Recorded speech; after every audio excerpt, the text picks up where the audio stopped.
Meet the editors. ഖേദം സമ്മർദ്ദത്തിലോ എന്നതാണ് ചോദ്യം.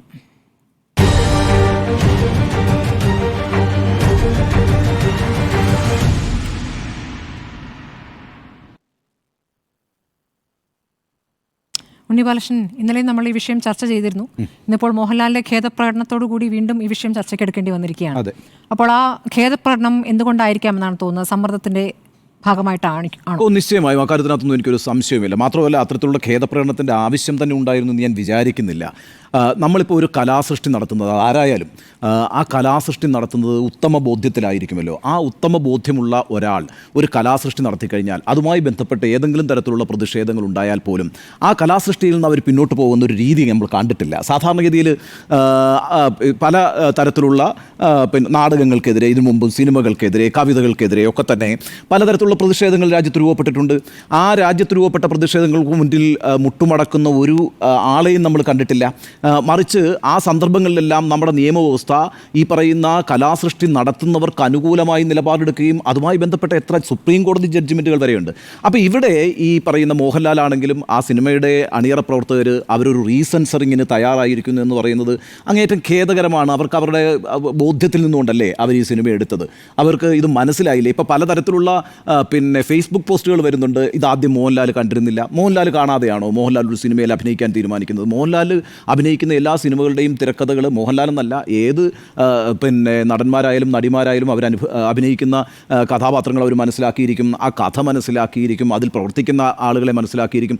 ആ രീതിയിലൊക്കെ ഒഴുകഴിവുകൾ പറഞ്ഞുകൊണ്ട് ഉരുണ്ട് കളിക്കുന്ന ഒരു രീതി പോലും ഉണ്ട്. ഇതിൻ്റെ കാരണം എന്താണെന്നറിയാമോ? ശരിക്കും പറഞ്ഞാൽ പേടിച്ചു പോയി എന്നുള്ളതാണ് പ്രശ്നം. ഭയപ്പാടിൻ്റെ ഒരു അന്തരീക്ഷം ഉണ്ടായിരിക്കുന്നു എന്നുള്ളതാണ്. അതാണ് അഡ്രസ്സ് ചെയ്യപ്പെടേണ്ടത്. ഞാൻ പറയുന്നത്, ഇപ്പോൾ ഞാനൊരു ഉദാഹരണം പറയാം. ഈ അടുത്ത കാലത്ത് ഇറങ്ങിയ ഒരു സിനിമയാണല്ലോ ജല്ലിക്കെട്ട്. ജല്ലിക്കെട്ട് എന്ന് പറയുന്ന സിനിമ ലിജോ ജോസ് പല്ലിശ്ശേരി സംവിധാനം ചെയ്ത സിനിമയാണ്. അത് ത്രൂ ഔട്ട്, ആ സിനിമ നിങ്ങൾ കണ്ടിട്ടുണ്ടാവുമല്ലോ, ത്രൂ ഔട്ട് അസഭ്യം പറയുന്നൊരു സിനിമയാണ് അല്ലേ? ആ അസഭ്യം പറയുന്ന സിനിമയാണ് അത് എന്ന് പറഞ്ഞിട്ട് ചില വിവാദങ്ങൾ ഉണ്ടായിരുന്നല്ലോ. പക്ഷേ ആ സിനിമ കേരളത്തിൽ തിയേറ്ററുകളിൽ ഓടിയില്ലേ? എന്തുകൊണ്ടാണ്? ആ കഥാപരിസരം, ആ കഥാപരിസരത്ത് പെരുമാറുന്ന കഥാപാത്രങ്ങൾ, ചുരുളി ആ സിനിമയിലെ കഥാപരിസരവും അതിൻ്റെ പ്രമേയവും ആ പ്രമേയത്തിൽ വരുന്ന കഥാപാത്രങ്ങളും ഒക്കെ ഉപയോഗിച്ചുകൊണ്ടിരിക്കുന്ന ഭാഷയാണ് ആ സിനിമയിൽ ഉപയോഗിച്ചിരിക്കുന്നത്. അതൊരു കലാകാരൻ്റെ സ്വാതന്ത്ര്യമാണ്. അത്തരത്തിലൊരു ഭാഷ സംസാരിക്കുന്ന വിഭാഗങ്ങളുമുണ്ട്. അപ്പോൾ അവരെ റെപ്രസെൻ്റ് ചെയ്യുന്ന ഒരു കഥാന്തരീക്ഷം സിനിമയാക്കുമ്പോൾ സ്വാഭാവികമായിട്ടും ആ ഡയലോഗുകളിലൊക്കെ ഇത്തരത്തിലുള്ള അസഭ്യ പ്രയോഗങ്ങൾ വരും. അതിനെ ആരും തന്നെ ഒരു മോശപ്പെട്ട കാര്യമായി കണ്ടിട്ടില്ല. ഈ പറയുന്ന കുട്ടികളുമായിട്ട് പോയിരുന്ന് കാണാനൊക്കെ ഒത്തിരി ബുദ്ധിമുട്ടുള്ള സിനിമയാണ് എന്ന് പറയുമ്പോൾ പോലും അത് കാണിക്കാൻ പാടില്ല എന്ന് പറഞ്ഞുകൊണ്ട് അല്ല, കുടുംബ പ്രേക്ഷകരുണ്ടായിരുന്നില്ല. OTT പ്ലാറ്റ്ഫോമിലൂടെ നിങ്ങൾക്ക് കാണാം. പക്ഷേ അപ്പോഴും നമ്മൾ അതിനോട് എടുത്തൊരു സമീപനം എന്താണ്? ആ സമീപനമാണല്ലോ പ്രശ്നം. ഇപ്പം അങ്ങനെയുള്ള ചില കഥാന്തരീക്ഷങ്ങൾ ഉണ്ടാകുമ്പോൾ അത്തരത്തിലുള്ള ചില പ്രയോഗങ്ങൾ വന്നാൽ അതിനെ എതിർക്കേണ്ടതില്ല. അത് ആ പ്രമേയം ആവശ്യപ്പെടുന്ന കാര്യമാണെന്നുള്ള നിലയ്ക്ക് വളരെ ജനാധിപത്യത്തോടുകൂടി നമ്മൾ മനസ്സിലാക്കിയ ഒരു സംഭവമല്ലേ. ഇനി വേണ്ട, നമ്മൾ സന്ദേശം എന്നുള്ള സിനിമ കേരളത്തിൽ ഇന്നും ചർച്ച ചെയ്തുകൊണ്ടിരിക്കുന്ന ഒരു സിനിമയല്ലേ സന്ദേശം എന്ന് പറയുന്നത്. ആ സന്ദേശ സിനിമയുടെ ഒരു ക്ലിപ്പെങ്കിലും കാണാതെ നമ്മളൊരു ദിവസം കടന്നു പോകുന്നുണ്ടോ? ആ സിനിമയിൽ എന്തൊക്കെയാണ് പറഞ്ഞിരിക്കുന്നത്? CPM അല്ലെങ്കിൽ കമ്മ്യൂണിസ്റ്റ് പാർട്ടിയെ ഡയറക്റ്റായിട്ട് അറ്റാക്ക് ചെയ്യുന്ന കാര്യങ്ങളല്ലേ ആ സിനിമയ്ക്കകത്ത് പറഞ്ഞിരിക്കുന്നത്. ഒരു വശം എന്താണ്, പരിപ്പോടെയും ചായയുമാണ് ഞങ്ങളുടെ ഭക്ഷണം എന്ന് തനിക്കറിയില്ലേടോ എന്ന് ചോദിക്കുന്ന ശങ്കരാടിയെ കാണുന്നില്ല അതിനകത്ത്. ഈ രണ്ടുപേരും ശങ്കരാടി ശ്രീനിവാസനും ഒത്തുതീർപ്പിലെത്തുന്നത് എങ്ങനെയാണ്? നമ്മൾ രഹസ്യമായിട്ട് പോയിട്ട് അമ്പലത്തിൽ പോകുന്ന കാര്യം ആരോടും പറയണ്ട എന്നൊക്കെ പറഞ്ഞുകൊണ്ടാണ്. ഒന്ന് ആലോചിച്ച് നോക്കിയേ. ഇപ്പുറത്ത് ഗാന്ധി തൊപ്പി വെച്ചിട്ടാണ് മദ്യപിക്കുന്ന കാര്യം മാമുക്കോയുടെ കഥാപാത്രം പറയുന്നത് അല്ലേ? മാത്രമല്ല, അല്പം കോഴി ബിരിയാണി കഴിച്ചു പോയി എന്നുള്ളതുകൊണ്ട് ആ മുതലാളിമാർക്കിടയിൽ ഒരു കുഴപ്പമുണ്ട്, അവർക്കൊന്നും ഒരു കുഴപ്പമുള്ളതായിട്ട് ഞാൻ കാണുന്നില്ല എന്നൊക്കെ പറയുന്ന കോൺഗ്രസ് നേതാവിൻ്റെ മണ്ഡലം പ്രസിഡൻ്റായിട്ടുള്ള കഥാപാത്രത്തെയാണ് മാമുക്കോയെ അവതരിപ്പിക്കുന്നത്. കഴിഞ്ഞ ഒരു 25-26 വർഷമായിട്ട് നമ്മൾ നിരന്തരം കാണുകയും ചിരിക്കുകയും ചെയ്തുകൊണ്ടിരിക്കുന്ന സിനിമയല്ലേ ഇത്, ഈ സന്ദേശം എന്ന് പറഞ്ഞ സിനിമ. അതാരെങ്കിലും നിരോധിക്കണമെന്ന് പറഞ്ഞു? എവിടെയെങ്കിലും തിയേറ്റർ കത്തിച്ചോ? എന്തെങ്കിലും പ്രതിഷേധങ്ങളുണ്ടായോ? രണ്ട് കൂട്ടർക്കുമെതിരെ ഉണ്ടായല്ലോ. കോൺഗ്രസിനെതിരെയും ഉണ്ടായി, CPM-നെതിരെയും ഉണ്ടായി. ഇനി 1990-കളിലെ സിനിമയുടെ ഒരു ഫോർമുല എടുത്തു നോക്കിയാൽ, പ്രത്യേകിച്ച് രഞ്ജി പണിക്കർ കൈലാസ്, ഈ ഷാജി കൈലാസ് ആ കോംബോയുടെ സിനിമകൾ എടുത്തു നോക്കിയേ.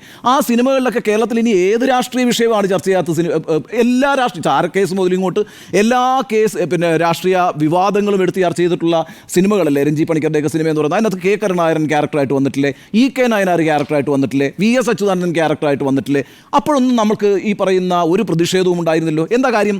മലയാളിയുടെ ഒരു സ്വഭാവം എന്ന് പറയുന്നത്, മലയാളി രാഷ്ട്രീയത്തെ ഗൗരവകരമായി കാണും, അതേസമയം രാഷ്ട്രീയ പരിഹാസങ്ങളെയും അതിൻ്റേതായ രീതിയിൽ ഉൾക്കൊള്ളും എന്നുള്ളതാണ്. ഇപ്പോൾ ഏറ്റവും കൂടുതൽ ട്രോളുകൾ ഇറങ്ങുന്ന ഒരു സമൂഹമായിരിക്കും മലയാളി സമൂഹം എന്ന് പറയുന്നത്. എത്ര എളുപ്പത്തിലാണ് ഓരോ വിഷയത്തോടും മലയാളി ട്രോളുകളിലൂടെ ഇപ്പോൾ പ്രതികരിച്ചുകൊണ്ടിരിക്കുന്നത്. നിങ്ങൾക്കറിയാമോ, കേരളത്തിലെ പല രാഷ്ട്രീയ നേതാക്കളും ഇവിടുത്തെ പത്രങ്ങളിലെ കാർട്ടൂണിസ്റ്റുകളെ വിളിച്ച് ചോദിക്കും, 2 ദിവസം 3 ദിവസം കഴിഞ്ഞാൽ കെ കരുണാകരൻ നേരിട്ട് വിളിക്കുമായിരുന്നു പറഞ്ഞിട്ടുണ്ട് പല കാർട്ടൂണിസ്റ്റുകളും. 3 ദിവസം തൻ്റെ പടം കാർട്ടൂണായിട്ട് വന്നില്ല എങ്കിൽ, അല്ലെങ്കിൽ താനുമായി ബന്ധപ്പെട്ടൊരു പരിഹാസം കാർട്ടൂണായിട്ട് വന്നില്ല, ഒരു അസ്വസ്ഥതയാണ്. കാരണം എന്നിട്ട് കരുണാകരൻ തന്നെ വിളിച്ച അനുഭവങ്ങൾ ഈ കാർട്ടൂണിസ്റ്റുകൾ കേരളത്തിൽ പറഞ്ഞിട്ടുണ്ട്. അപ്പോൾ ആ രീതിയിലുള്ളൊരു സമൂഹമാണ് നമ്മളെ. അപ്പം അങ്ങനെ ഒരു സ്ഥലത്ത് ഇത്തരത്തിലുള്ളൊരു ഭീതിയുടെ അന്തരീക്ഷം ഉണ്ടാകുന്നത് ശരിയല്ല. ഇനിയിപ്പോൾ ഇവിടുത്തെ ഒരു പ്രശ്നം എന്താ, ഇപ്പം ഇതിനകത്ത് യഥാർത്ഥത്തിൽ ഭയാശങ്കകളുള്ള പ്രസ്ഥാനം ആരാണെന്നറിയാമോ? ഈ ഭയാശങ്കയുള്ള വിഭാഗം ആരാണെന്നറിയാമോ? അത് മോഹൻലാലും പൃഥ്വിരാജും ഒക്കെ അവരുടെ ഈ വ്യവസായമൊക്കെ ആയിട്ട് മുന്നോട്ട് പോകുന്നതിൻ്റെ ഭാഗമായി പലതരത്തിലുള്ള വെല്ലുവിളികൾക്ക് ഉണ്ടായേക്കാം എന്നവർ ഭയക്കുന്നുണ്ടാകും. പക്ഷെ മറുവശത്താണ് യഥാർത്ഥത്തിൽ ഭയം നിൽക്കുന്നത്. അത് സംഘപരിവാറിനാണ് ഇക്കാര്യത്തിൽ ഭയമുള്ളത്. എന്തുകൊണ്ടാണെന്ന് ഞാൻ പറഞ്ഞുതരാം. സംഘപരിവാർ ഇന്ത്യയിൽ 3 പ്രധാനപ്പെട്ട വിഷയങ്ങളിൽ ഭയമുള്ളവരാണ്. ഒന്നാമത്തെ പ്രശ്നം RSSുമായി അസോസിയേറ്റ് ചെയ്യപ്പെട്ടാണ് ഗാന്ധിവധം നിൽക്കുന്നത്. ഗാന്ധിവധവുമായി എപ്പോൾ എന്ത് സംഭവിച്ചാലും വളരെ പെട്ടെന്ന് ഭീതിയിലായി പോകുന്ന ഒരു പ്രസ്ഥാനമാണ് സംഘപരിവാർ പ്രസ്ഥാനം. അതിന് ഉദാഹരണം ഞാൻ പറഞ്ഞുതരാം. 1998 ഞാൻ ഡൽഹിയിലുള്ള സമയത്താണ്, അന്ന് വാജ്പേയി ഗവൺമെൻറ്റാണ് ഇന്ത്യ ഭരിക്കുന്നത്. അന്ന് മീ നാത്തുറാം ഗോഡ്സെ ബോൾത്തോയ് എന്ന് പറഞ്ഞിട്ടുള്ള ഒരു നാടകമുണ്ടായി മറാത്തിയിൽ. പ്രദീപ് ദാൽവി എഴുതിയ നാടകമാണ്. ഞാനത് റിപ്പോർട്ട് ചെയ്തിട്ടുള്ളതാണ്. മഹാരാഷ്ട്ര സർക്കാർ അത് നിരോധിച്ചു. ഈ മീ നാത്തുറാം ഗോഡ്സെ ബോൾത്തോയ് എന്ന് പറഞ്ഞാൽ നാത്തുറാം ഗോഡ്സെ സ്പീക്കിംഗ് എന്നാണ് അതിൻ്റെ അർത്ഥം. അതായത് ഗാന്ധി വധത്തിന് ശേഷം റെഡ് ഫോർട്ടിൽ നടന്ന വിചാരണയിൽ നാത്തുറാം ഗോഡ്സെ നടത്തിയ മൊഴിയാണ് ഒരു പുസ്തകമായിട്ട് നമുക്കത് വാങ്ങിക്കാൻ കിട്ടും. അതിനെ അടിസ്ഥാനപ്പെടുത്തിയാണ് മറാത്തിയിൽ നാടകമുണ്ടായത്. മറാത്തിയിൽ നാടകം ഉണ്ടായപ്പോഴത്തേക്കും വലിയ പ്രതിഷേധങ്ങളുണ്ടായി. നാടകം നിരോധിച്ചു മഹാരാഷ്ട്ര സർക്കാർ. എന്നിട്ട് പിന്നെ രാജ്യത്തിൻ്റെ പല സ്ഥലങ്ങളിൽ അത് കളിക്കാൻ കേന്ദ്ര സർക്കാരും അനുവദിച്ചില്ല. കാരണം എന്താണ്, ഈ പറയുന്ന RSS ആണ് അവിടെ പ്രതിക്കൂട്ടിൽ നിൽക്കുന്നത്. ഗാന്ധിവധം നാത്തുറാം ഗോഡ്സെ നടപ്പാക്കുമ്പോൾ ഗോഡ്സെ RSSുമായും ഹിന്ദു മഹാസഭയുമായും അസോസിയേറ്റ് ചെയ്യപ്പെട്ടിരുന്ന ഒരാളാണ് എന്നുള്ള കാര്യം വെളിവാക്കപ്പെടുകയാണ്. ആ ചരിത്രം ഓർമ്മിപ്പിക്കപ്പെടുകയാണ്. അപ്പോൾ എന്ത് പറ്റും? RSSന് വിരൽ പിടിക്കും, സംഘപരിവാറിന് വിരൽ പിടിക്കും. കാരണം എന്താ, അവരെങ്ങനെയെങ്കിലും ഈ ഗാന്ധിവധത്തിൻ്റെ കറുത്ത പാടിൽ നിന്ന് അകന്നു നിൽക്കാൻ ശ്രമിക്കുന്നവരാണ്. അതുകൊണ്ടാണ് നരേന്ദ്രമോദിയുടെ സർക്കാർ ഡിസ്റ്റോർട്ടഡ് ഫാക്ട്സ് എന്ന് പറഞ്ഞായിരുന്നല്ലോ. അല്ല, ആയിക്കോട്ടെ. പക്ഷേ സുപ്രീം കോടതി അത് ബോംബെ ഹൈക്കോടതി ലിഫ്റ്റ് ചെയ്യുന്നു, ആ ബാൻ കാണിക്കാൻ പറയുന്നു. അത് കഴിഞ്ഞിട്ട് വീണ്ടും രാജ്യത്തിന് അനുവാദം കിട്ടാതെ വരുമ്പം സുപ്രീം കോടതി ആ ബാനും ലിഫ്റ്റ് ചെയ്യുന്നു. എന്നിട്ട് ആ നാടകം കളിക്കാൻ പറയുന്നു.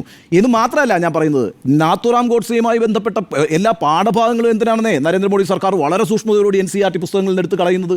കാരണം എന്താണെന്നറിയാം, ഡിസസോസിയേറ്റ് ചെയ്യുക. ഇതാണ് പ്രശ്നം. ഈ ചരിത്രത്തിൽ നമ്മൾ കളങ്കിതരായി നിൽക്കുന്ന എല്ലാ രാഷ്ട്രീയ സന്ദർഭങ്ങളോടും ഭീതി പുലർത്തുന്ന പ്രസ്ഥാനം എന്ന് പറയുന്നത് രാജ്യത്ത് ഒറ്റ പ്രസ്ഥാനമാണ്. ഇവിടെ സംഭവിച്ചിട്ടുണ്ട് പൃഥ്വിരാജിന്റെ സംവിധാനത്തിൽ. എന്തുകൊണ്ട് ഈ റൈറ്റ്സ് തുടങ്ങിയ ഭാഗം ഇതിൽ നിന്ന് ഒഴിവാക്കപ്പെടുന്നു, ബോധപൂർവ്വം ഒഴിവാക്കുന്നു? അതും ഡിസസോസിയേഷൻ ആണ്. വാദം ശരിവെക്കുമ്പോൾ അല്ല, അവിടെയൊക്കെയാണ് ഞാൻ വരുന്നത്. ഞാനത് പറഞ്ഞുതരാം, ഞാനത് വിശദീകരിച്ചു തരാം. രണ്ടാമത്തെ കാര്യം പറയാം. ഹേ റാം എന്ന് പറഞ്ഞ സിനിമ നിങ്ങളൊക്കെ കണ്ടിട്ടുണ്ടാവുമല്ലോ, കമലഹാസൻ സംവിധാനം ചെയ്ത സിനിമ. 2000 ഇറങ്ങിയ സിനിമയാണ്. എന്തൊക്കെ പ്രതിഷേധങ്ങളായിരുന്നു ആ സിനിമയുടെ റിലീസ് ചെയ്യുന്നതുമായി ബന്ധപ്പെട്ട്. എന്നിട്ട് ആ സിനിമയോടെ കളിച്ചില്ലേ? ഒരു കുഴപ്പമില്ലാതെ കളിച്ചു എന്നേ. ആ രീതിയിലൊക്കെ എപ്പോഴൊക്കെ ഈ പറയുന്ന ഗാന്ധിവധവുമായി അസോസിയേറ്റ് ചെയ്യുമ്പം ഇവർ ഈ പ്രശ്നമായിട്ട് ഉണ്ടാകും. ഇനി നിങ്ങൾക്ക് വേറൊരു സന്ദർഭം ഞാൻ പറഞ്ഞുതരാം. എന്താണ് BJPയും സംഘപരിവാറും അടുത്ത കറുത്ത പാടായിട്ട് അവരുടെ ചരിത്രത്തിൽ കാണുന്നത്? അവർക്ക് ഇതിൻ്റെയൊക്കെ രാഷ്ട്രീയ നേട്ടം കിട്ടിയിട്ടുണ്ട്. പക്ഷേ അവരതിൽ നിന്ന് ഡിസസോസിയേറ്റ് ചെയ്യാൻ ശ്രമിക്കുന്ന രണ്ടാമത്തെ പ്രശ്നം എന്ന് ബാബറി മസ്ജിദിൻ്റെ തകർക്കലാണ്. ബാബറി മസ്ജിദിൻ്റെ തകർക്കലിന് ശേഷം 1995 ഇന്ത്യയിൽ ഒരു സിനിമ ഉണ്ടായി, മണിരത്നം സംവിധാനം ചെയ്ത ബോംബെ എന്ന് പറഞ്ഞ സിനിമ. ആ സിനിമ എന്തായിരുന്നു? ഒരു മുസൽമാനായിട്ടുള്ള യുവാവ്, ഹിന്ദു ആയിട്ടുള്ള യുവാവ് മുസൽമാനായിട്ടുള്ള സ്ത്രീയെ വിവാഹം കഴിക്കുന്നു. 2 മക്കളുണ്ട്. എന്താ മക്കളുടെ പേര്? റാമെന്നും റഹീമെന്നുമായിരുന്നു. അതുമായി ബന്ധപ്പെട്ട് എന്തെല്ലാം വിവാദങ്ങളുണ്ടായി, എന്തെല്ലാം പ്രതിഷേധങ്ങളുണ്ടായി ബോംബെ സിനിമ നിരോധിക്കാൻ വേണ്ടിയിട്ട്. അങ്ങനെയൊക്കെ എപ്പോഴും ഈ പറയുന്ന തങ്ങൾ ചെയ്തു വെച്ച ചില പ്രവർത്തികൾ അതെപ്പോഴൊക്കെ വീണ്ടും ചർച്ച ചെയ്യപ്പെടുന്നുണ്ടോ അപ്പോഴൊക്കെ ആകുലപ്പെടുന്ന രാഷ്ട്രീയ പ്രസ്ഥാനം കേരളത്തിൽ, ഇന്ത്യയിൽ പിന്നെ സംഘപരിവാറാണെന്ന കാര്യത്തിൽ എനിക്കൊരു സംശയമില്ല. അവർ ഇപ്പോൾ ഏറ്റവും കൂടുതൽ ആരോപണങ്ങൾക്ക് വിധേയമാകുന്ന മറ്റൊരു പ്രശ്നമാണ് ഗുജറാത്ത് കലാപം. ആ ഗുജറാത്ത് കലാപം ഒരിക്കൽ കൂടി ചർച്ച ചെയ്യപ്പെടാൻ പാടില്ല. അതാണ് അവരുടെ ഭീതി, അതാണ് പ്രശ്നം. ഇപ്പോൾ നമുക്കറിയാലോ, 25 വർഷം മുമ്പ് ആ സംഭവം ഉണ്ടായത്. 4 നൂറ്റാണ്ട് കഴിയുന്നു ഗുജറാത്ത് കലാപം. എല്ലാവരുടെയും സ്മരണകളിൽ നിന്ന് മറന്നുപോയി. എന്നുവെച്ചാൽ ഇപ്പോൾ ഗുജറാത്ത് കലാപത്തിന് ശേഷം ജനിച്ച കുട്ടിക്ക് 23 വയസ്സായി, 24 വയസ്സായി, അവരൊന്നും ഓർക്കുന്നൊന്നുമില്ല. അപ്പോഴാണ് ഇങ്ങനൊരു വിഷയം വരുന്നത്. വീണ്ടും പ്രശ്നമായി. ഈ ഗുജറാത്ത് കലാപത്തിൻ്റെ പേരിൽ എൻ്റെ സ്വന്തം സുഹൃത്താണ് ട്രംപ് എന്നൊക്കെ പറയുന്ന നരേന്ദ്രമോദിക്ക് അമേരിക്ക വിസ കൊടുത്തിരുന്നില്ല. ഈ രാജ്യത്തൊരു സംസ്ഥാനത്തിൻ്റെ മുഖ്യമന്ത്രിയായിരുന്നു. ഗുജറാത്ത് മുഖ്യമന്ത്രിയായിരുന്ന നരേന്ദ്രമോദിക്ക് അമേരിക്കയിലേക്കും വിസ ഉണ്ടായിരുന്നില്ല, അതേപോലെ തന്നെ UK വിസ ഉണ്ടായിരുന്നില്ല. ഞാനൊരിക്കൽ ഈ അമേരിക്കൻ യാത്രയ്ക്ക് വേണ്ടി നരേന്ദ്രമോദി അപേക്ഷിക്കുന്നു. ഗുജറാത്ത് മുഖ്യമന്ത്രി ആയിരിക്കുന്ന സമയത്ത് അമേരിക്കൻ എംബസി ഒരു വാർത്താസമ്മേളനം വിളിച്ചുകൂട്ടി. ആ വാർത്താസമ്മേളനം ഞാൻ റിപ്പോർട്ട് ചെയ്തിട്ടുണ്ട്. ഒറ്റ വരിയാണ് അംബാസഡർ വന്നിട്ട് പറഞ്ഞു, ഒറ്റ വരിയാണ്, നരേന്ദ്രമോദിക്ക് വിസയില്ല എന്ന് പറഞ്ഞിട്ട് തിരിച്ചങ്ങ് നടന്നു പോവുകയാണ്.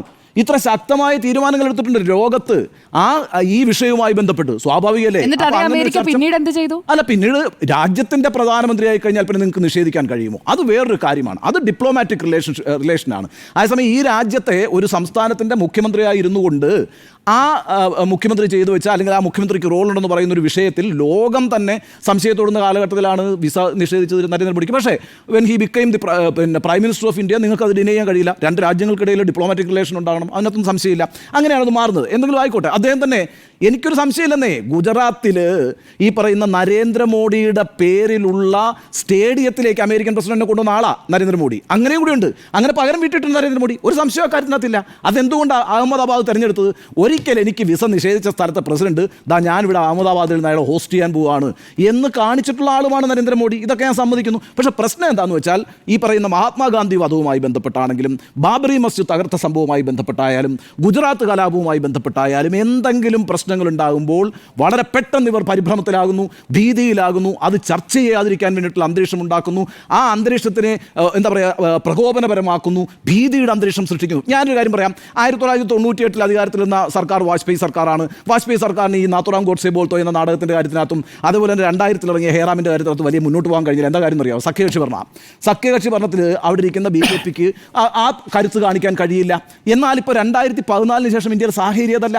ആ സാഹചര്യമൊക്കെ മാറിയിരിക്കുന്നു. ഇപ്പോൾ എത്ര പേരാണെന്ന് നമ്മളിപ്പോൾ എത്ര പ്രാവശ്യം, ഗൗരി ലങ്കേഷ് അടക്കം, അല്ലേ, പിന്നെ പൻസാരി അടക്കം എത്ര പേരെയാണ് കൊന്നു കളഞ്ഞത്? എന്താ കൊല്ലാനുള്ള കാരണം? എന്താ? വിരുദ്ധാഭിപ്രായങ്ങൾ പറയുന്നു. വിരുദ്ധാഭിപ്രായങ്ങൾ പറഞ്ഞു കഴിഞ്ഞാൽ അതിനെ അമർച്ച ചെയ്യാൻ വേണ്ടിയിട്ട് ആയുധം ഉപയോഗിക്കണമെങ്കിൽ ആയുധം ഉപയോഗിക്കുമെന്ന് തെളിയിച്ച ആളുകളാണ് ഈ സംഘപരിവാറുമായി അസോസിയേറ്റ് നിൽക്കുന്ന ആളുകൾ. അതിപ്പം ഈ പറയുന്ന കലബുർഗിയുടെ കാര്യത്തിനകത്താണെങ്കിലും നമ്മുടെ തൊട്ടടുത്തല്ലേ കർണാടകത്തിൽ 2 കൊലപാതകങ്ങൾ നടന്നത് 2019 എന്നാണ് എൻ്റെ ഓർമ്മ. കലബുർഗിയും കൊല്ലപ്പെട്ടു, ഗൗരി ലങ്കേഷും കൊല്ലപ്പെട്ടു. ഈ രീതിയിലൊക്കെ വിപരീത ശബ്ദങ്ങളെ അടിച്ചമർത്താൻ ശ്രമിക്കുന്നു. അനുസരിച്ചില്ലെങ്കിൽ പല രീതിയിൽ പീഡിപ്പിക്കാൻ ശ്രമിക്കുന്നു. ഏറ്റവും അവസാനം ഈ സിനിമയ്ക്കകത്ത് കാണിക്കുന്നുള്ള ED വന്ന് അറസ്റ്റ് ചെയ്യുന്ന കാര്യങ്ങളൊക്കെ എത്ര ചർച്ച, മീറ്റ് ദ എഡിറ്റേഴ്സിൽ നമ്മൾ എത്ര ചർച്ച ചെയ്തതാണെന്നേ. എൻഫോഴ്സ്മെന്റ് ഡയറക്ടറേറ്റിനെയും CBI അടക്കമുള്ള കേന്ദ്ര ഏജൻസികളെ ഉപയോഗിച്ച് രാജ്യത്തെ പ്രതിപക്ഷത്തെ നിശ്ചലമാക്കാൻ, നിശബ്ദമാക്കാൻ ശ്രമിക്കുന്ന ഒരു സർക്കാരാണ് രാജ്യത്ത് അധികാരത്തിലിരിക്കുന്നത്. എത്ര പ്രാവശ്യം ഈ ചർച്ച ചെയ്തിട്ടുണ്ട്.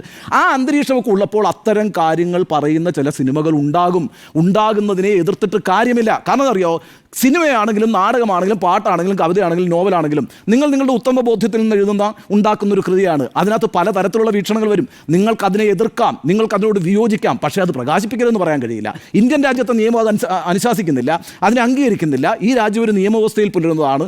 ഈ രാജ്യത്ത് ജനാധിപത്യം നിലനിൽക്കുന്നുണ്ട്, ഇപ്പോഴും ജനാധിപത്യം നിലനിൽക്കുന്നുണ്ട്. അതുകൊണ്ടാണ് ഇപ്പോഴും ഈ സിനിമ കളിച്ചുകൊണ്ടിരിക്കുന്നതേ. അത് മാത്രമല്ല, കേരളത്തിലായതുകൊണ്ടാണ് കേട്ടോ. ഇല്ല എങ്കിലുണ്ടല്ലോ, ഇതിപ്പം ബോംബെയിലോ അല്ലെങ്കിൽ വേറെ ഏതെങ്കിലും ഒരു സംസ്ഥാനത്തോ ആണെങ്കിൽ തിയേറ്ററുകൾ എത്തിക്കില്ലേ? തിയേറ്ററുകൾ കത്തിച്ചുള്ള ചരിത്രമില്ലേ? അപ്പം ആ രീതിയിലുള്ള പ്രതിഷേധങ്ങൾ കേരളത്തിൽ വിലപ്പോകില്ല. മറിച്ചൊരു ഭീതിയുടെ അന്തരീക്ഷം ഉണ്ടാകുന്നു. ഭീതിയുടെ അന്തരീക്ഷം ഉണ്ടാകുന്നുണ്ടല്ലേ സ്വയം സെൻസറിങ്ങിന് തയ്യാറാകുന്നു എന്നുള്ള പ്രശ്നം വരുന്നത്. ആരെങ്കിലും പറഞ്ഞായിട്ട് ആരും പറയുന്നില്ലല്ലോ. കേന്ദ്ര സർക്കാർ ആവശ്യപ്പെട്ടോ നിങ്ങളോട് സെൻസർ ചെയ്യാൻ? ആവശ്യപ്പെട്ടിട്ടില്ല. രാഷ്ട്രീയ പാർട്ടി എന്നുള്ള നിലയ്ക്ക് BJP ആവശ്യപ്പെട്ടോ? ആവശ്യപ്പെട്ടിട്ടില്ല. RSS ആവശ്യപ്പെട്ടോ? ഇല്ല. വിയോജിപ്പ് പറഞ്ഞു എന്ന് മാത്രമേ ഉള്ളൂ. അതുമായി ബന്ധപ്പെട്ട് സോഷ്യൽ മീഡിയയിൽ അവരവരുടെ പോസ്റ്റുകൾ നിരന്തരമായിട്ട് നടത്തിക്കൊണ്ടിരിക്കുന്നു. ഈ ഓർഗനൈസറുടെ ലേഖനം വായിച്ചായിരുന്നു.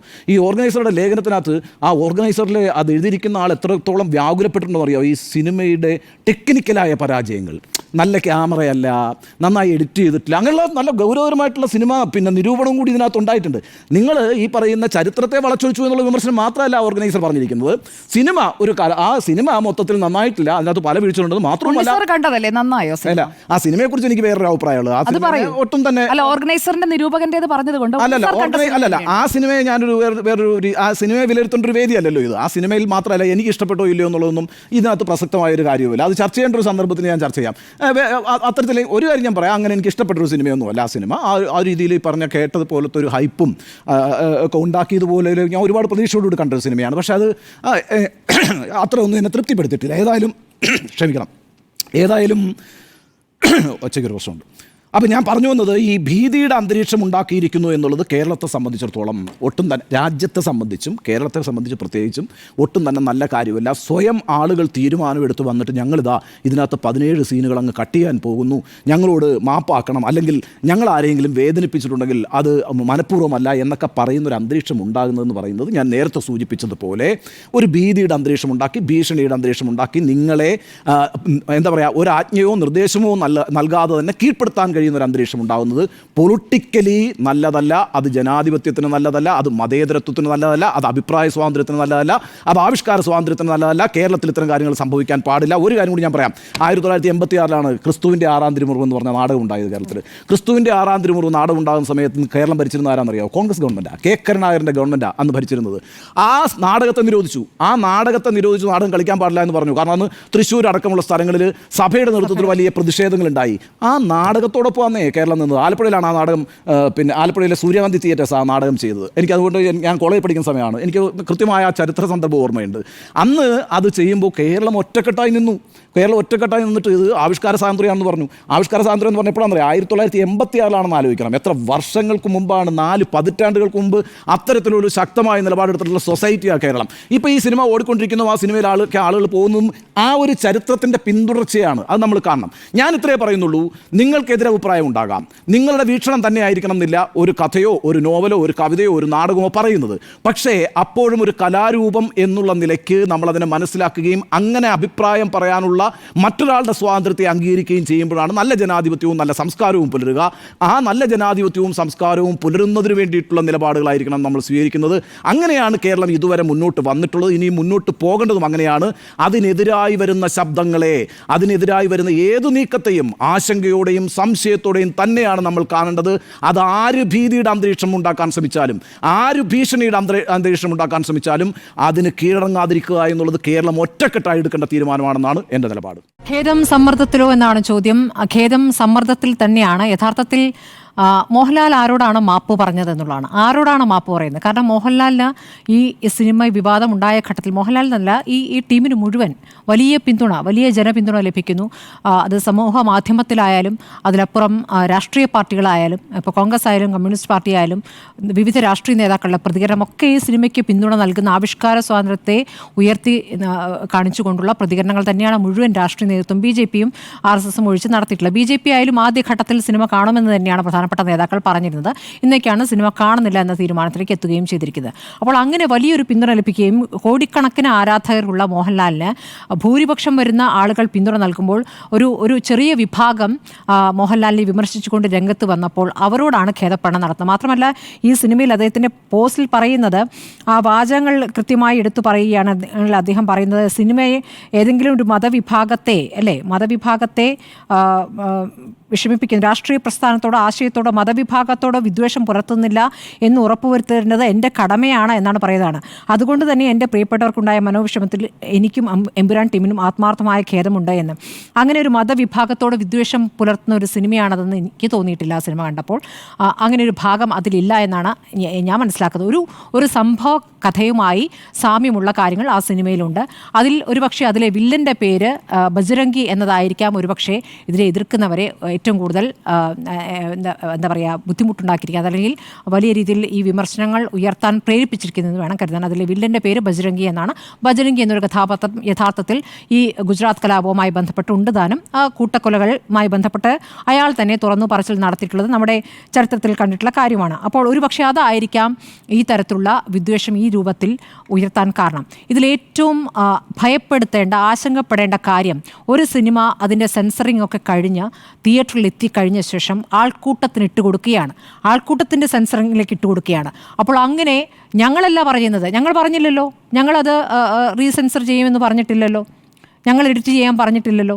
ഇതാണ് BJP നേതാക്കൾ ഇപ്പോൾ പരസ്യമായി പറഞ്ഞുകൊണ്ടിരിക്കുന്നത്. അങ്ങനെ ഞങ്ങൾ പറഞ്ഞിട്ടില്ല എന്ന് പറയുകയും അങ്ങനെ ചെയ്യാൻ നിർബന്ധിതമാക്കുകയും ചെയ്യുന്ന ഒരു സാഹചര്യം സൃഷ്ടിക്കുക, അതൊരു തുടർച്ചയുണ്ടാകുമോ എന്നുള്ളൊരു ആശങ്ക എനിക്കുണ്ട്. ഇതിപ്പോൾ ഈ സിനിമ ഒരു സൂചനയാണ്. കാരണം രാഷ്ട്രീയം പറഞ്ഞുകൂടാ, ചരിത്രം പറഞ്ഞുകൂടാ, സത്യം പറഞ്ഞുകൂടാ. അങ്ങനെ വന്നാൽ ഇതായിരിക്കും ഫലം. ഇത് കോടിക്കണക്കിന് ആരാധകരുള്ള നമ്പർ 1 താരം തന്നെ ഈ ഖേദപ്രകടനവുമായി വരുമ്പോൾ അത് നൽകുന്ന സന്ദേശം ചെറുതല്ല എന്നുള്ളതാണ്, ആശങ്കപ്പെടുന്ന സന്ദേശമാണ്. ഇത് എല്ലാ തരത്തിലും സമ്മർദ്ദത്തിൽ തന്നെയാണ്. ആ സിനിമയിലൊരു രംഗമുണ്ട്, മഞ്ജു വാര്യർ രാഷ്ട്രീയത്തിലേക്ക് ഇറങ്ങുന്ന സമയത്ത് അവർ പ്രസംഗിക്കാൻ നിൽക്കുമ്പോൾ അവരെ അറസ്റ്റ് ചെയ്യാൻ കേന്ദ്ര ഏജൻസി വരികയാണ്. അപ്പോൾ മണി ലോണ്ടറിങ് കേസുണ്ട്, നിങ്ങൾക്കെതിരെ 3-4 കേസുണ്ട് എന്ന് പറഞ്ഞു. ഞാൻ ഈ സിനിമ കാണാത്തവർക്ക് ബുദ്ധിമുട്ടുണ്ടാക്കണം, ഞാൻ ആ ഒരു രംഗം മാത്രം പറയുന്നു. അറസ്റ്റ് ചെയ്യാൻ വരികയാണ്. അപ്പോൾ അവരെ ആ രാഷ്ട്രീയത്തിൽ നിന്നും അവരെ ഒഴിവാക്കി, രാഷ്ട്രീയ പ്രവർത്തനം അവർ നടത്തരുത് എന്ന ഉദ്ദേശത്തോടു കൂടിയാണ് ആ അറസ്റ്റിലേക്ക് പോകുന്നത്. അതേപോലെ ഈ സിനിമാ പ്രവർത്തകരെയും ഈ സിനിമയുമായി ബന്ധപ്പെട്ട് അവർക്ക് മുന്നോട്ട് പോകാത്ത സാഹചര്യം സൃഷ്ടിക്കുമെന്നും, അല്ലെങ്കിൽ ഇവരുടെ ഈ വലിയ ബിസിനസ്സുമായി മുന്നോട്ട് പോകാൻ പറ്റാത്ത സാഹചര്യം സൃഷ്ടിക്കുമെന്നുള്ള ഒരു ഭീഷണി ഉണ്ടായിട്ടുണ്ട് എന്ന് തന്നെയാണ് ഞാൻ കരുതുന്നത്. ആ ഭീഷണി കേരളത്തിലെ സാധാരണ ഈ സംഘപരിവാറിന് വിശ്വസിക്കുന്ന പ്രവർത്തകരുടെ ഫേസ്ബുക്ക് പോസ്റ്റിലുള്ള ഭീഷണിയല്ല, അതിലപ്പുറം അങ്ങ് കേന്ദ്രത്തിൽ നിന്ന് തന്നെ വന്നിരിക്കുന്ന ഭീഷണിയാണെന്നാണ് ഞാൻ മനസ്സിലാക്കുന്നത്. അതിൻ്റെ അടിസ്ഥാനത്തിൽ തന്നെയാണ് ഈ ഖേദപ്രകടനം ഉണ്ടായിരിക്കുന്നത്. കാരണം മോഹൻലാൽ എന്ന നടൻ പലപ്പോഴും സംഘപരിവാറുമായി ബന്ധം പുലർത്തിയിട്ടുള്ള നടനാണ്. പല ഘട്ടങ്ങളിലും അദ്ദേഹത്തിൻ്റെ താല്പര്യം, രാഷ്ട്രീയ താല്പര്യം, അദ്ദേഹത്തിൻ്റെ രാഷ്ട്രീയ ചായ്വ് എന്താണ് എന്ന് അദ്ദേഹം വ്യക്തമാക്കിയിട്ടുള്ളതാണ് പല രൂപത്തിൽ. മോദിയെ പലപ്പോഴും പുകഴ്ത്തിക്കൊണ്ട് അദ്ദേഹം പോസ്റ്റുകളും ഇട്ടിട്ടുള്ളതാണ്.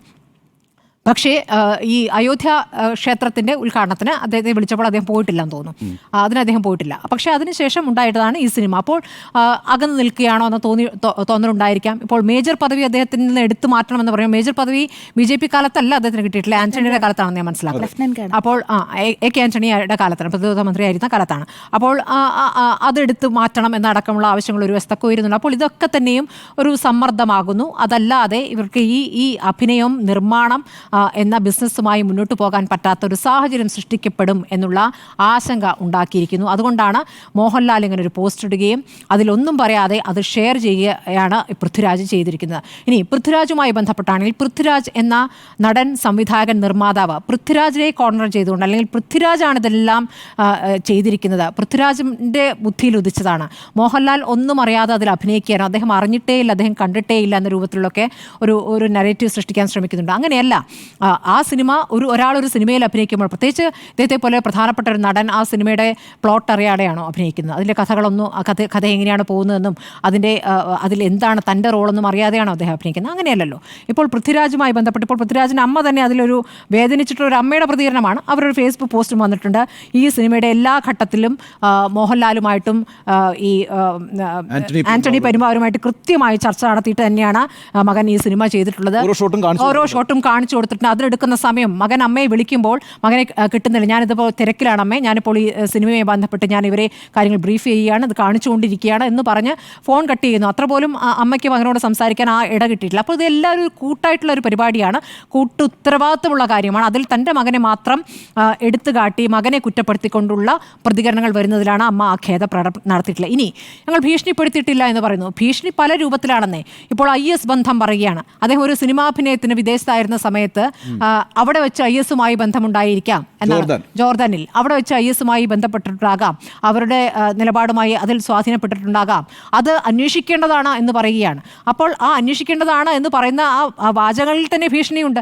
ഏതൊക്കെ തരത്തിലുള്ള സമ്മർദ്ദമാണ് ഉണ്ടാക്കുക? ഇതൊക്കെ നമ്മൾ കാണാത്ത രൂപത്തിൽ നമ്മൾ കണ്ടിട്ടുള്ളതാണ്, രാഷ്ട്രീയത്തിൽ നമ്മൾ കാണുന്നതാണ്. എങ്ങനെയൊക്കെയാണ് സമ്മർദ്ദം വരുന്നത്, എതിരഭിപ്രായമുള്ള രാഷ്ട്രീയ നേതാക്കളെ എങ്ങനെയൊക്കെ വേട്ടയാടുന്നു, അവരെ എങ്ങനെയാണ് ജയിലിലടയ്ക്കുന്നത്, ഇതൊക്കെ നമ്മൾ കണ്ടിട്ടുള്ളതാണ്. ഇതാണ് വർത്തമാനകാല യാഥാർത്ഥ്യം. ഞാൻ ഇന്നലെ ഈ ചർച്ച അവസാനിപ്പിക്കുമ്പോൾ ഞാൻ പറഞ്ഞ ടീം പൃഥ്വിരാജിനെ അഭിനന്ദിക്കുന്നു എന്നുള്ളതാണ്. കാരണം ഈ കാലത്ത് ഇങ്ങനെ ഒരു സിനിമ എടുക്കാൻ, ഈ 2025 ഇങ്ങനെ ഒരു സിനിമ ചെയ്യാൻ കാണിച്ച ധൈര്യത്തിന് ഞാൻ അവരെ അഭിനന്ദിക്കുന്നു എന്ന് പറയുന്നു.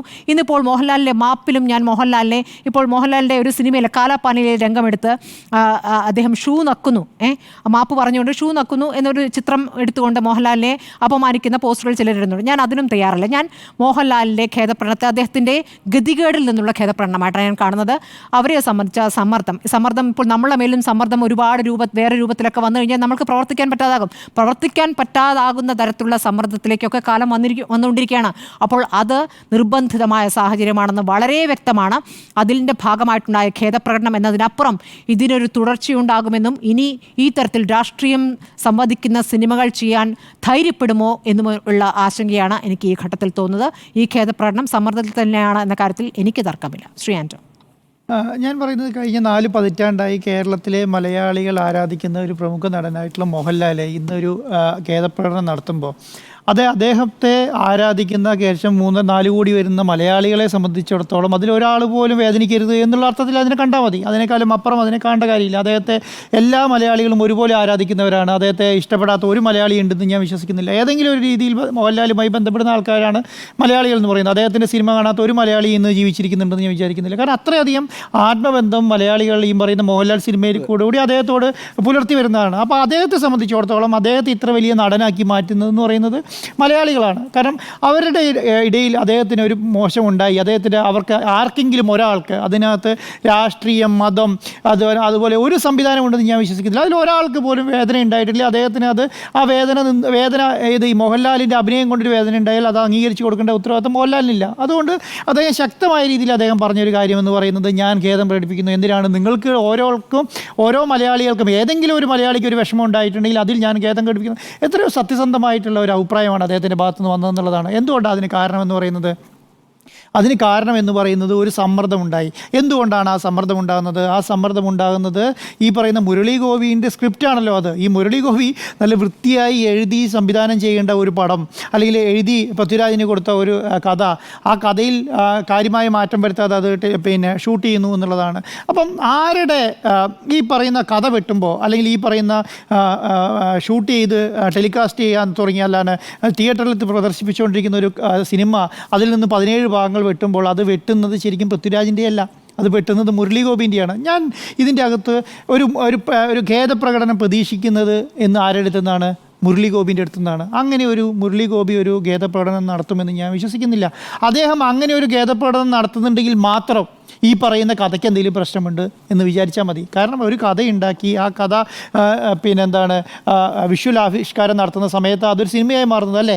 അപ്പോൾ ആ സ്ഥലത്ത് വിഷ്വൽ ആവിഷ്കാരം നടത്തിയെന്ന് പറഞ്ഞാൽ ഒരു ഡയറക്ഷൻ ചെയ്ത പൃഥ്വിരാജ് അതിനകത്ത് കുറ്റം ചെയ്തു എന്ന് ഞാൻ വിശ്വസിക്കുന്നില്ല. എന്താണോ ഒരു കഥ അത് എല്ലാ നടന്മാരെയും പറഞ്ഞ് കേൾപ്പിച്ച് വായിച്ച് കേൾപ്പിച്ചിട്ടാണ് സാധാരണ സിനിമയിൽ അഭിനയിക്കുക. ചെറിയ കഥ തുടങ്ങി വലിയ കഥ വരെ അങ്ങനെയാണല്ലോ. അപ്പോൾ മുരളി ഗോപി അത് വൃത്തിയായി എഴുതിയ കഥ അത് പൃഥ്വിരാജ് സംവിധാനം ചെയ്തു എന്നുള്ളതാണ്. ആ സംവിധാനം ചെയ്ത അല്ലെങ്കിൽ എഴുതിയ മുരളി ഗോപിക്ക് എന്തെങ്കിലും തെറ്റ് പറ്റിയാൽ അതൊരു ബുക്ക് പോലെയോ അല്ലെങ്കിൽ അതൊരു നാടകം പോലെയോ അതുപോലെ തന്നെയാണ് ഞാൻ സിനിമയിലും കാണുന്നത്. ഒരു ബുക്ക്, എത്രയോ ബുക്കുകൾ ഇവിടെ നിരോധിച്ചിട്ടുണ്ട്. ഇന്ത്യയിൽ എത്ര ബുക്കുകൾ നിരോധിച്ചിട്ടുണ്ട്, എത്ര നാടകങ്ങൾ നിരോധിച്ചിട്ടുണ്ട്, എത്ര സിനിമകൾ നിരോധിച്ചിട്ടുണ്ട്. ഇതൊക്കെ നിരോധിക്കുന്ന എന്താണ്? ആർക്കെങ്കിലും ഒരാൾക്ക് പൊള്ളുന്ന സമയത്ത് അത് നിരോധിക്കണം. അത് പ്രബലനാണെങ്കിൽ, ഇതിപ്പോൾ ഞാൻ പറയാം, ഇതിപ്പം ഒരു തമിഴ്നാട്ടിലെ ഒരു DMK പാർട്ടീനെ കുറിച്ചിട്ടാണെങ്കിൽ ആ നാട്ടിലെ അതിന് പ്രശ്നം ഉണ്ടാവുള്ളൂ.